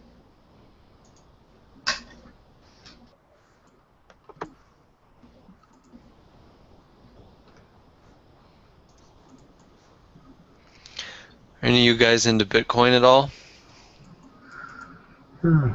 No. My brother is, not me. I am not interested in having a 20 gigabyte file size that I can only use to transfer digital money that will have absolutely no value whatsoever, because the file size will eventually reach a terabyte within the next 5 years. Wow. I'm not interested. You don't need to actually have that file. That's just a record of every Bitcoin transaction. All you need is the wallet ID, which is like a couple kilobytes. Yeah, but the point I'm trying to make here, more or less, is that the value of Bitcoin is all dependent upon the amount of transactions that Bitcoin kind of goes through. So the more transactions the Bitcoin goes through, more or less, the more value it loses. And bada bing, bada boom, you have a completely worthless type of currency within 5 to 7 years, depending on how much transfer goes through them. I don't know. I see it as more behaving like any other currency. I mean, obviously right now it's very volatile because there's not a ton of it out there, and it's kind of undergoing like a speculative frenzy right now. But I don't see any particular reason why it would inexorably, gradually lose value over time when other currencies don't. I think it's a fad, and fads inevitably lose value, and they're going to die. Well, the thing is that it just might be a .com bubble per se. Like, it might be more of a scenario like that. Will they grow into like this big speculative bubble? It bursts, and then slowly over time it sort of reorients itself, and and sort of becomes much more normalized and much more reasonable in the price where it's not so speculative.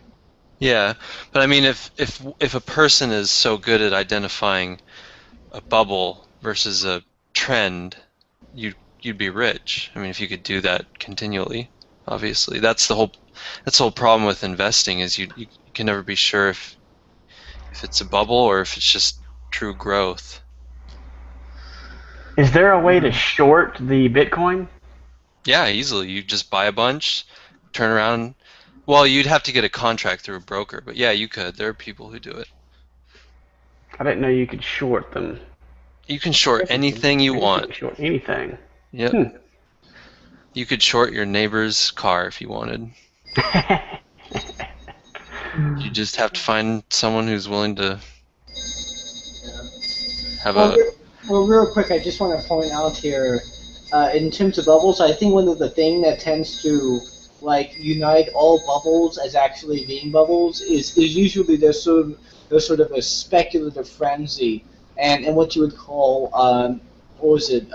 What's the term? It's a specific stockbroker term that they tend to use when people go frenzy in the market over something that's really being based on speculative value per se. Well, it's just a bubble.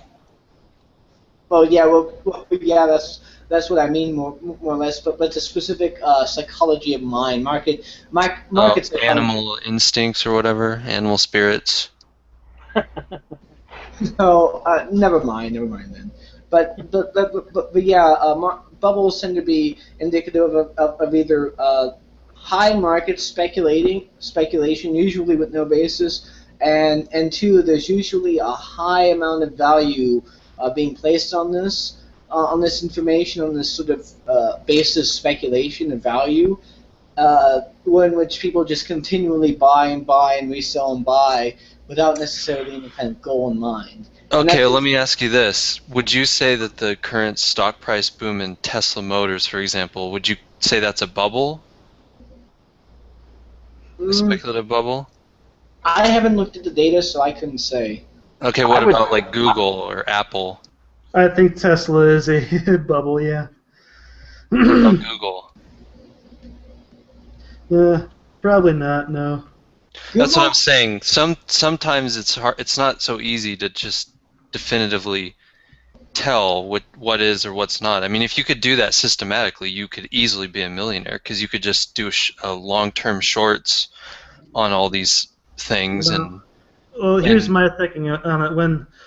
When the investors very much outnumber the people who actually use the product, then it's a bubble. Yeah, and in Tesla, I agree that they are definitely a bubble. I mean, their outstanding stock value is higher than GM, which is a gigantically way bigger company. So that's obviously a problem there. And then their bond yield is lower than the United States government bonds. That's just crazy. Like, how could a U.S. government bond be less risky than a small independent motor company Right. who's giving away all their patents? Well, that's the rationality of economics for you. Yeah, but isn't a bubble's definition based on it's been overvalued? So that's what you're waiting for it to burst, because people will eventually realise that the value they hold in paper isn't worth the asset that that paper represents.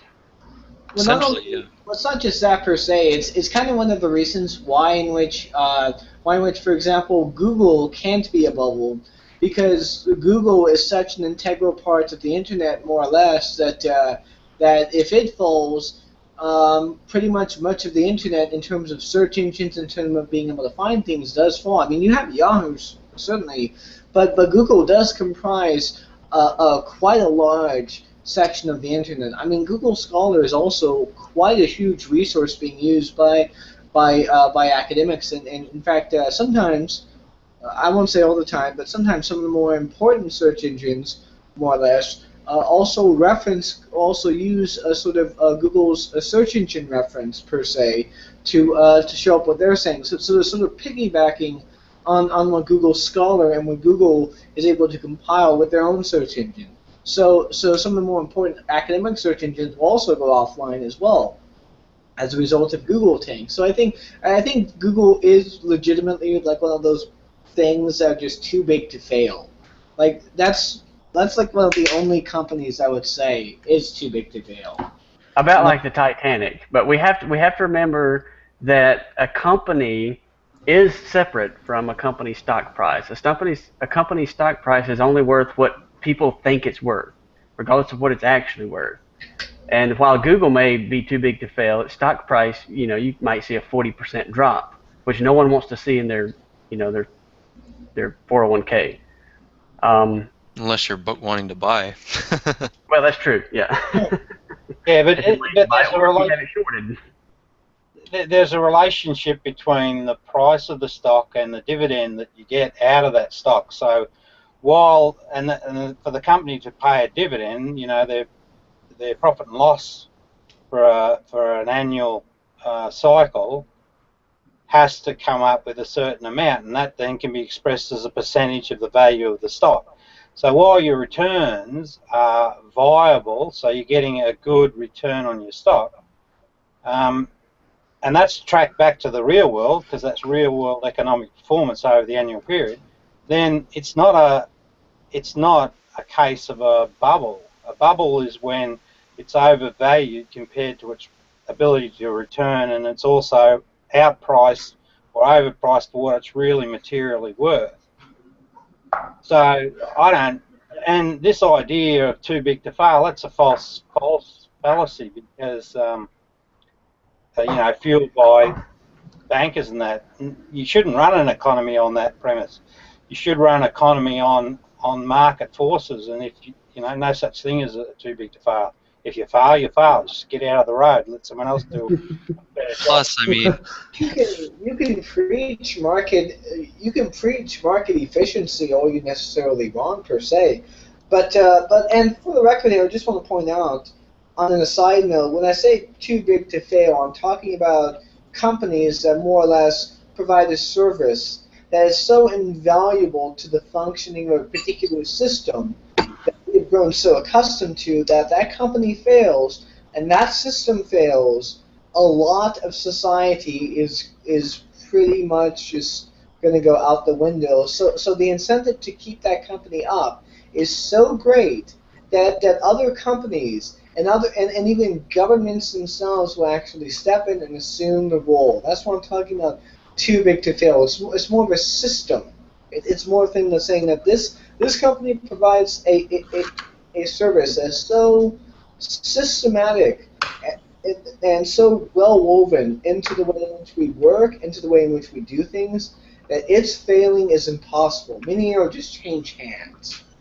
Well, then your governments fail because they haven't allowed economic competition to mature to an appropriate level, where if you're allowing such dependency, you're setting yourself. Real quick, and if the governments fail, it will become what you would call a common e-source. That is a common resource in the net per se that people utilize and sort of maintain in what I could only describe in a sort of an open source like manner. If governments fail, then that will happen. If that fails, then the market will take it over again, and it'll switch back to the government, and then back and forth they'll go. You see what I'm getting at here? In other words, it's just something that's going to continually change hands. Yeah, but like Jordan was saying, you could have an overvaluation in the stock price of Google, and even though the earnings and the cash flow and everything of the company of Google is good, you could still have an overvaluation in the stock price, which could, say, correct by 40 or 50%. That's conceivable. So it could still be a bubble even though the company is in good health. And then the other thing is, I wouldn't say that obviously Google would just all of a sudden it's bankrupt or it fails somehow.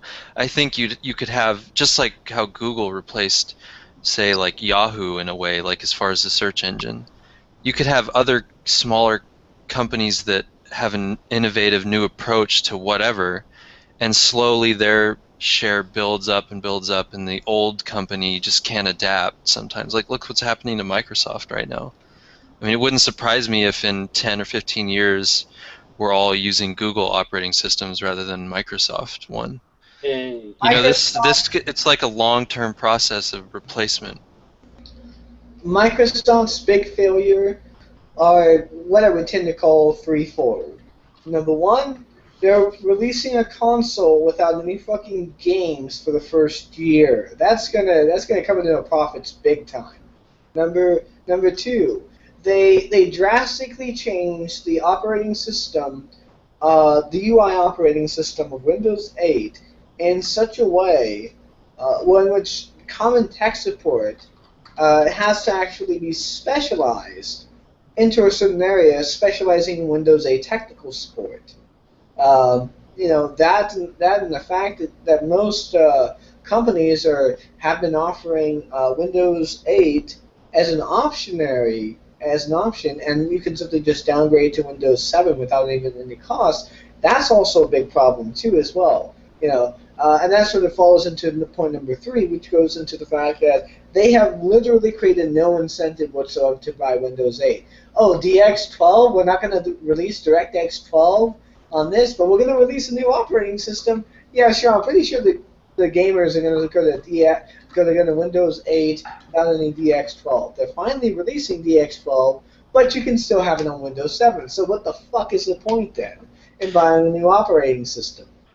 Well, that's what I'm saying. Like, whatever the specifics of the company are, Microsoft was on top of the world, so to speak, 6-7 years ago.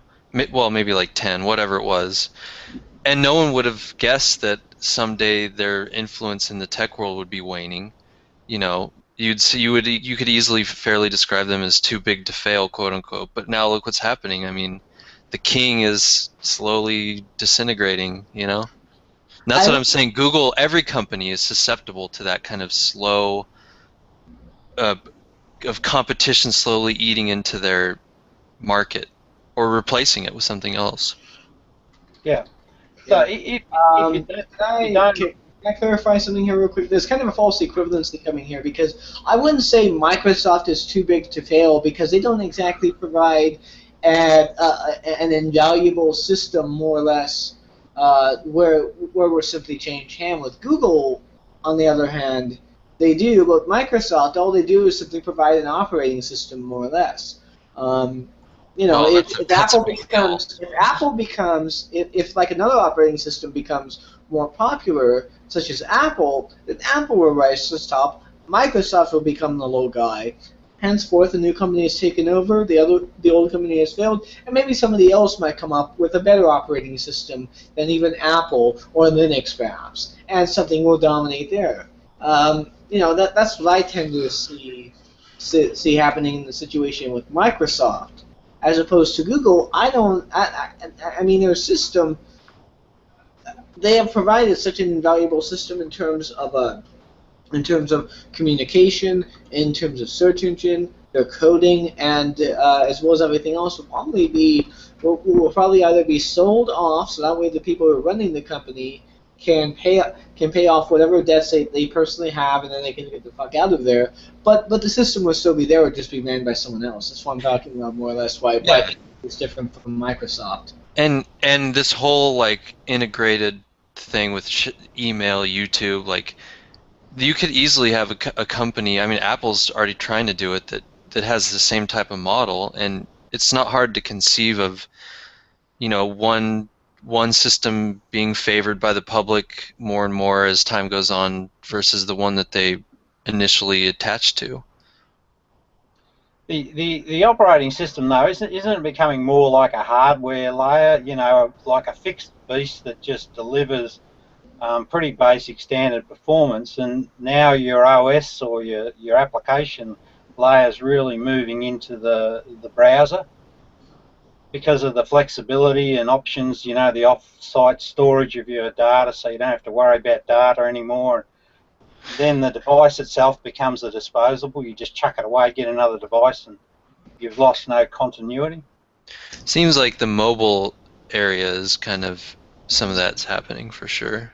Yeah, but well, certainly there. But I think it's just across platform. So devices are really just devices, and the OS is just a means to hook into the browser. And once you've got that, you know, everything below the browser level is becoming I don't know whether this is the right word, but ubiquitous. Yeah, and I know what you're talking about per se, and Steam actually has a great resource on that. I'm hoping I can find it per se, what with their summer sales going on. But it's basically a sort of operating system, I guess you could say, where which I haven't really used it, so I can't really say the validity of it. But basically, if you have a TV in the front room that's like Wi-Fi or Bluetooth or some kind of connectivity to your computer, you can utilize your computer and use Steam to stream video games straight to the TV from your computer that you might have, like let's say, for example, in your room or in your work area, whatever. You know, you can stream your whatever game is running on your computer onto your TV in the front room. You know, you could do this off of not just off of that, but also with laptops. In other words, like let's say, for example, you have a really good PC, but you don't have a really good computer laptop. Well, that's perfectly fine. You just use your PC and to sort of stream your gaming experience to your laptop, and you haven't lost any quality. It's some of what you're talking about like that. Yeah, data is, I think, going to get more and more centralized. It already is, but like you're saying, being able to stream a video game, you won't have to even have the game on your computer anymore. You'll just log in, and you'll just be getting a couple milliseconds behind perfect full HD stream of that game, you know? And we've got faster broadband. Well, at least over here. I mean, you guys probably got it over in the States, but you know, and you get fast broadband, you really don't need to hold your data on the device at all. And that's much flexible option. And you know, your house gets knocked over, it doesn't matter as much. You just go get another device. Although our internet providers over here are trying to put an end to that. Oh, bless them. Put an end, yeah, exactly. They just want to extract more cash from everybody. Well, one of the things that I find interesting, more or less, about this whole thing about streaming via devices or whatever, not losing data, like another thing that really kind of got me into getting Steam, more or less, was the fact that things like cloud gaming, about the fact that you can put your data in the cloud system and access it all throughout a lot of different devices, and you know, if you were to, let's say, for example, update it on, like, let's say, if I were to use a save file on one system, if I were to upload Steam, it would actually sync up my save with that file, so I would never necessarily lose place on one system or the other. So yeah, that's pretty cool. I like that. But you know, one of the things that more or less I think is pertinent to note is that I don't think that you'd be streaming this stuff from a central device that you don't own, because let's kind of face it here. I mean, the idea of having a single server and having each individual game copy on that server per se, you know, and all of a sudden one copy of the game doesn't work. That expands to so many other copies. That might end up expanding to so many other copies and fucking up so many people's experience, where the problem becomes universal. So you know, I can still see like the logic and the use of installing a game onto your computer, but let's say, for example, the application like Steam, you know, just sort of houses a cloud sort of your library on an online system, and you simply just click to install, and it installs via their cloud system. So yeah, but the back end environment's pretty robust, and they don't just host your data on one server. You know, they've got disaster recovery strategies that are pretty well proven.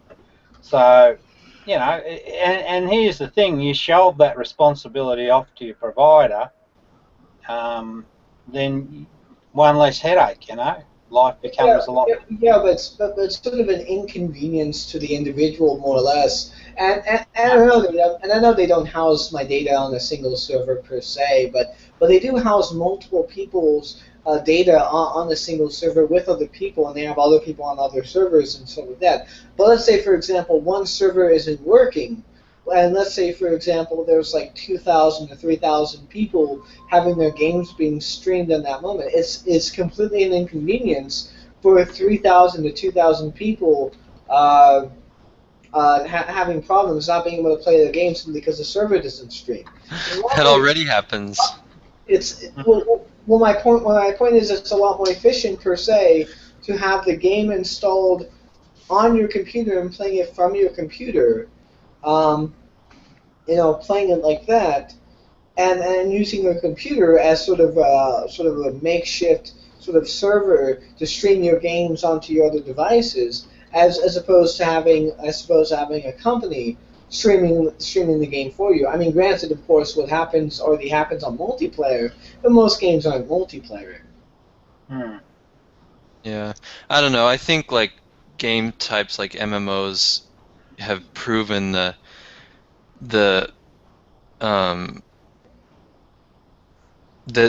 having a bunch of people on one server is, even though you're right, there can be times when it crashes and no one can play, but overall, I think it's a pretty good system. Oh yeah. Don't get me wrong per se. I'm not saying that stuff like MMOs aren't successful, whatever. Of course they are. In fact, I used to play in MMOs, so there's no worries on that. But the issue I tend to have with here is that you're going to have things like latency issues and whatnot, for which if I'm playing a single player campaign of Assassin's Creed, I don't want to have latency issues. Why the fuck am I having latency issues in the single player mode? Yeah. I mean, multiplayer obviously needs to be on different servers, and games that are designed to stream like MMOs are pretty good. But I just don't see the point in actually streaming a single player game for the most part, which is kind of one of the reasons why I'm always on Blizzard's ass about streaming, about making sure that you have to have an account on Battle.net and be logged on Battle.net to play fucking Diablo 3. What the fuck is this shit? Yeah, that's what I meant when I was saying that sort of thing already happens. Like all these companies are kind of shoehorning everybody into, having the online also, even if they're playing a single player. Oh, fuck it then. I just won't buy games if that's the case, really. But I literally find no fucking sense whatsoever in having an always online game, Hey, I just thought of a problem with that too big to fail scenario. If you don't allow the market forces, take a scenario, well, any economic activity at the end of the day is dependent on some form of natural resources, right? If you had a big organisation that was really running those resources into the ground, and you didn't allow them to fail, then you'd push yourself closer to a catastrophe when they actually ran out of resources. Whereas if the resources were, I'm probably not expressing that, but that's one of the things I find a real major problem with the current economic model. It seems to be ignorant of, well, it's not probably true to say ignorant, but functionally and reporting-wise, it seems ignorant of the resources that sustain it. So you need to allow markets to fail if their resources fail. You can't keep propping them up.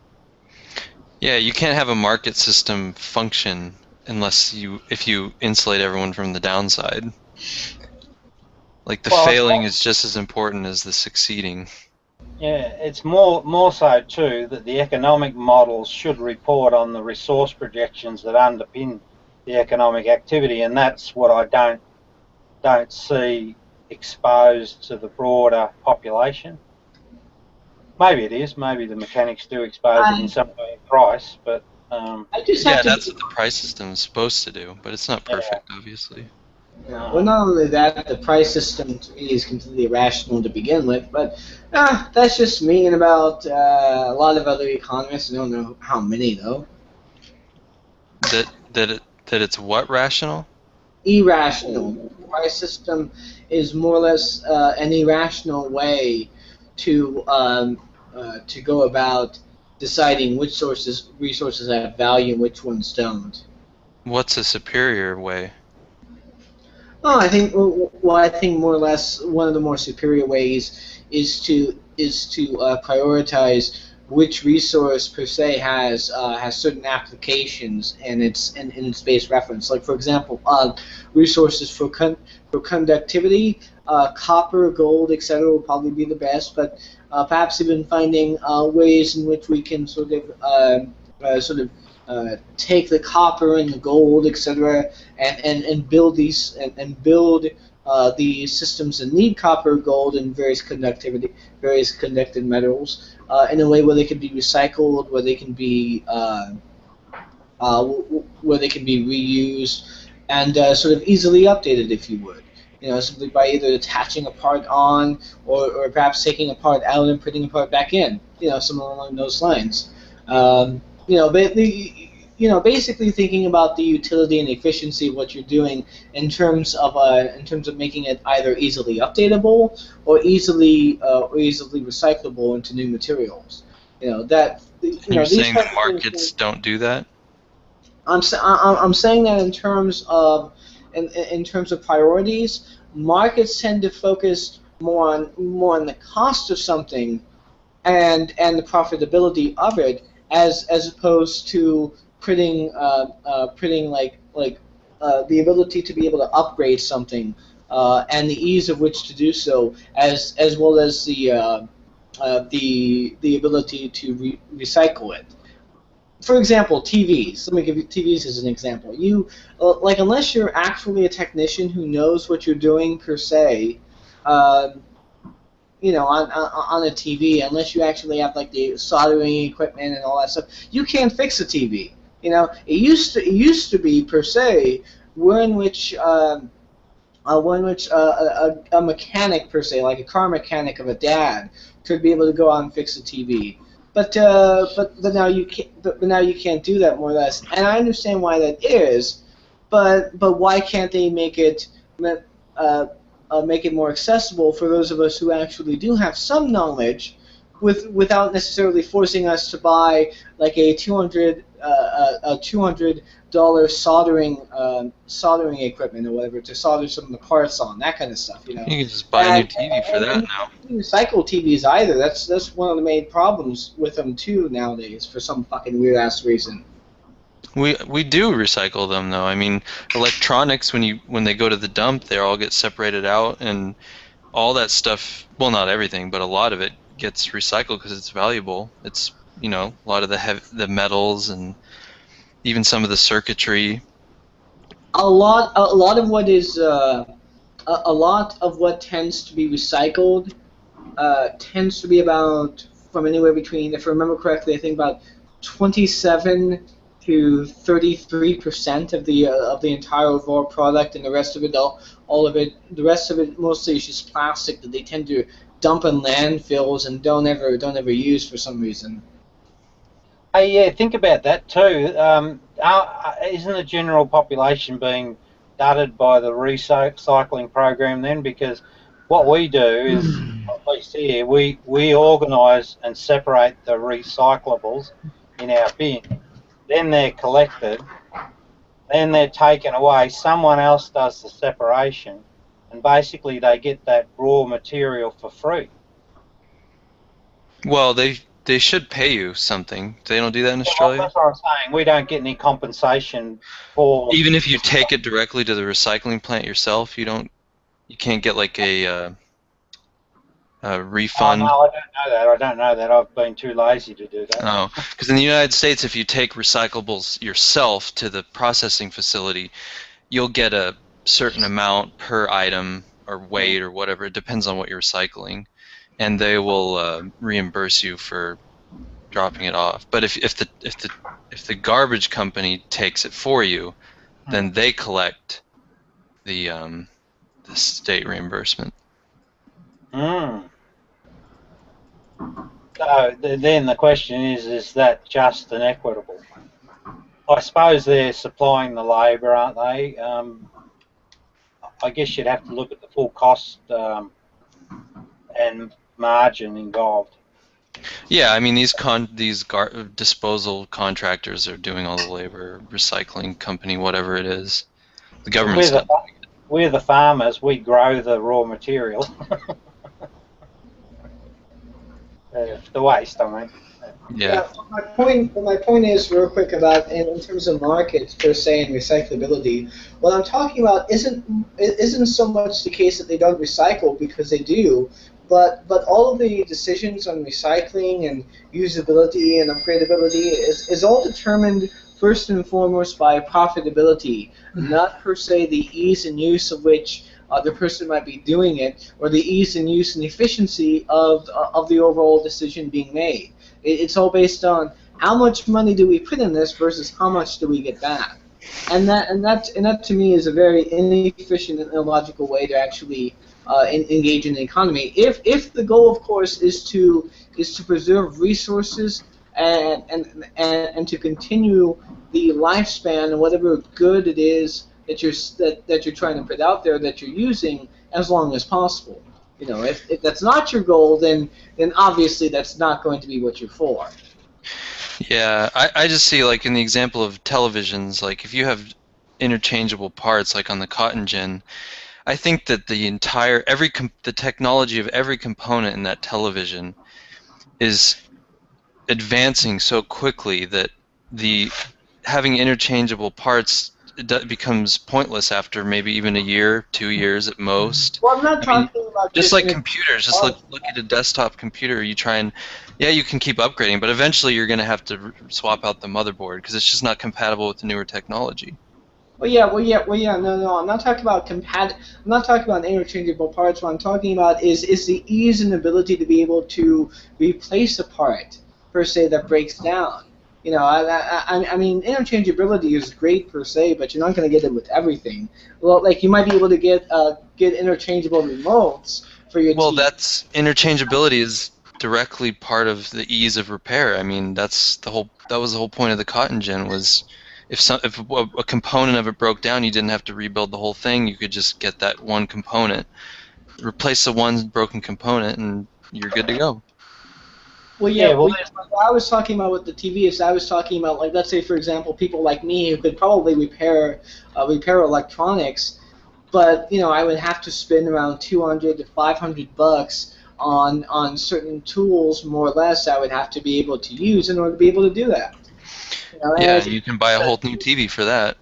Yeah, but if the device was constructed or designed, because basically if you look at a computer today, you basically draw, if you know enough technically, you can just pull them down, take out the motherboard and replace it, but that's not the common person. However, if you change your design a little, and maybe it's not in manufacturer's best interest, and that's why it hasn't evolved yet. But if you designed it where, you know, the motherboard was a plug-and-play device where you just grab a handle, rip it out, and put a new motherboard in, and the design was such that you could interchange them, then that would be a better design model, and it would mean that you wouldn't need to skill up to replace either an upgraded feature because it's technically more superior, has the same connecting devices, or if it's a failed component, then you just rip it out, go get another one and pop it back in. Yeah. Like what you're talking about is something that laptops had with regards to certain things. Like there was this little slot that certain laptops would actually have. I can't remember the name of the slot or what they called it. That you would, for example, if you wanted to use, if your computer didn't have like a a disk drive in it, no problem. You just open up the slot, take this little thing out, put the disk drive, put the little disk drive in there that plays discs, and you're ready to go. Oh, you want some extra hard drive space for your computer? Take out the disk drive, put the hard drive space in. There you go. Something like that would be pretty cool. More or less to see a lot more in electronics, but I don't think it's possible to have that type of universality in electronics per se. Yeah. The other thing you have to consider is a lot of the reason these ideas don't exist already is people don't want to bother with it. I mean, a lot of these electronic components last long enough that by the time something catastrophic happens, it's probably time for an upgrade anyway, and it's usually, mostly affordable. And there's a trade-off. I mean, you have to trade your time, and a lot of people obviously just value their time more than taking the effort to open up a TV and replace a part. They choose not to do it. So I think that aspect of it has more to do with our consumers' culture rather than the market itself, really. And the market does have a bit to play in that, but I think advertising has more to do with it than if anything else. But no, I definitely agree with you on that part. Like for example, there's an HDMI. There's like 3 HDMI ports on my TV here that aren't working. The one that is. So I'm going to buy a new one really because I got a warranty more or less. I'm getting a rebate for it. But if I wanted to, I could use like some of that money to buy the equipment I needed more or less, and repair the TV myself and use the rest of the money on other stuff. But the way in which I see is that it's time for an upgrade anyway. I've had this TV for 3 years now. It's about time for me to upgrade. And I thought, might as well. That's me in particular. So I'm not too bothered by it per se. I just wish I didn't have to balance these two options more or less. yeah. Well, like I said, I just think that so many people decide in the same way that you do, as far as, it's time for an upgrade, whatever, blah, blah, blah, blah, blah, that any market for having repaired, component parts that you could buy just wouldn't be scalable on there just aren't enough people interested in buying those parts and doing it themselves to where if you started a business, it would be such a tiny niche market that you just probably couldn't survive. Well, and so how is it valuable then at that point if no one is even interested in doing it? Well, my point is more or less, and this goes back to the consumer's culture. If we weren't in a consumer's culture, if we were still a culture like we were before, that was set and based around thrift and savings and so forth, most people would want to know how to repair their things, and most people would have a desire to save their money for much later, either for emergencies or for, let's say, for example, the next generation. Then most companies would, for the most part anyways, have a sort of desired incentive to get people to buy the TV as opposed to simply repairing one that they already have that works just fine. It just has a few parts on it that's not exactly working right. Yeah. For example, me. And I fully admit, I'm susceptible to this consumerist culture as much as anyone else. Because let's face it, last time I considered saving something, I ended up spending around $500. So yeah. Well, it's like, I mean, you could extend that all the way. I mean, you could say why don't you repair your shoes or your jeans or your socks? If your socks have a hole, why don't you just repair them? It's so cheap to just replace them now, and your time is valuable that people just choose to just replace the whole thing. Like you could probably build your own shoes from scratch, but who's going to choose to do that? No. You just go buy your own. Let someone else do it. Well, that kind of brings me back to my original point, which sort of all got this about, meaning that while that's all great and dandy, we also have to remind ourselves that that's actually an incredible waste of resources to do so. Yeah, it probably is. I mean, think about it. What's better on resource restoration? Utilizing already existing parts per se, or extra parts that have already been manufactured, and simply replacing the parts in the TV, versus buying a whole new manufactured TV. Yeah, I mean, obviously you want, if you're, again, I think it's a balancing point though. I mean, you could be maximally conservative and just try and recycle every possible thing imaginable or repair everything. But I mean, would we even have, if we had done that since the start of the Industrial Revolution, like what would the world look like today? Would we even be in the same type of world? Would it be better? Would it be way worse? Would we be richer? Would we be poorer? Would innovation have gotten as far? Would it have gotten further? Like, who knows what the alternative would have been like? Yeah. But I agree, yeah. I mean, that's the thing, like, over the long, long haul, especially when it comes to common resources, markets depend on ownership. That way the person in charge of the resource has a vested interest in allocating it in a way that's most profitable for them over the long term. But you run into problems when it's a common resource. Like look at fish in the ocean. Like fish stocks are crashing because no one. I'm not saying people should own the oceans, but it's just an example. Like people can just go out there and pretty much take however much they want, and fishing has to be regulated, otherwise you exactly, yeah, overfishing the population, and when there's not enough fish population within the ecosystem, then it goes out of it. The whole colony collapses. Yeah. Or you have issues like BP oil destroying the entire Gulf of Mexico, simply because they didn't want to clean up their fucking mess and save profit.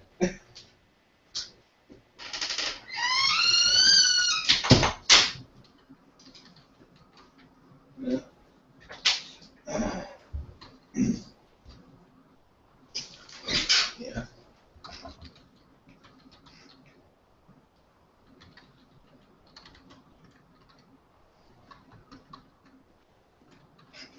What is the topic supposed to be, Reuven?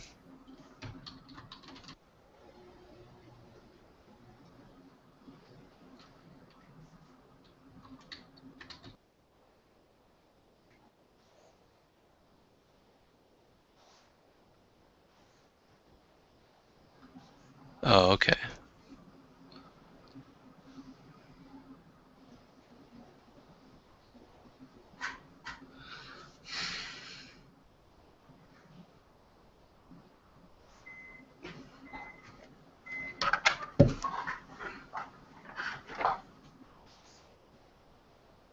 Well, I should actually hit the road. I actually got to go to bed because I got to get up really early tomorrow. So anyway, good talking to you guys. All right, see you, man.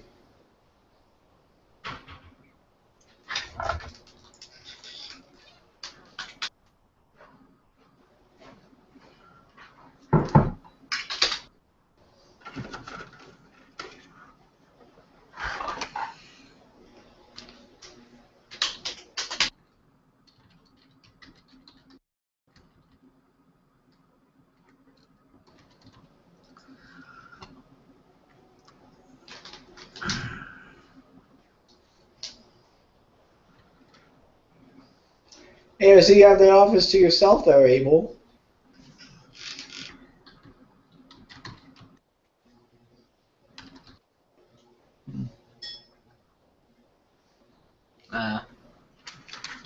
You see, Abel doesn't have his headphones on then.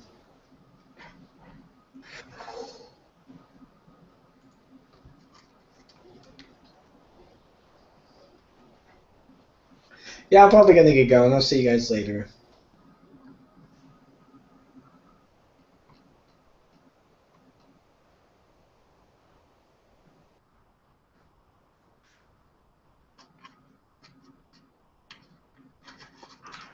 Room's dying on you, Reuven. I can almost hear it say, Father, please forgive them, for they know not what they do.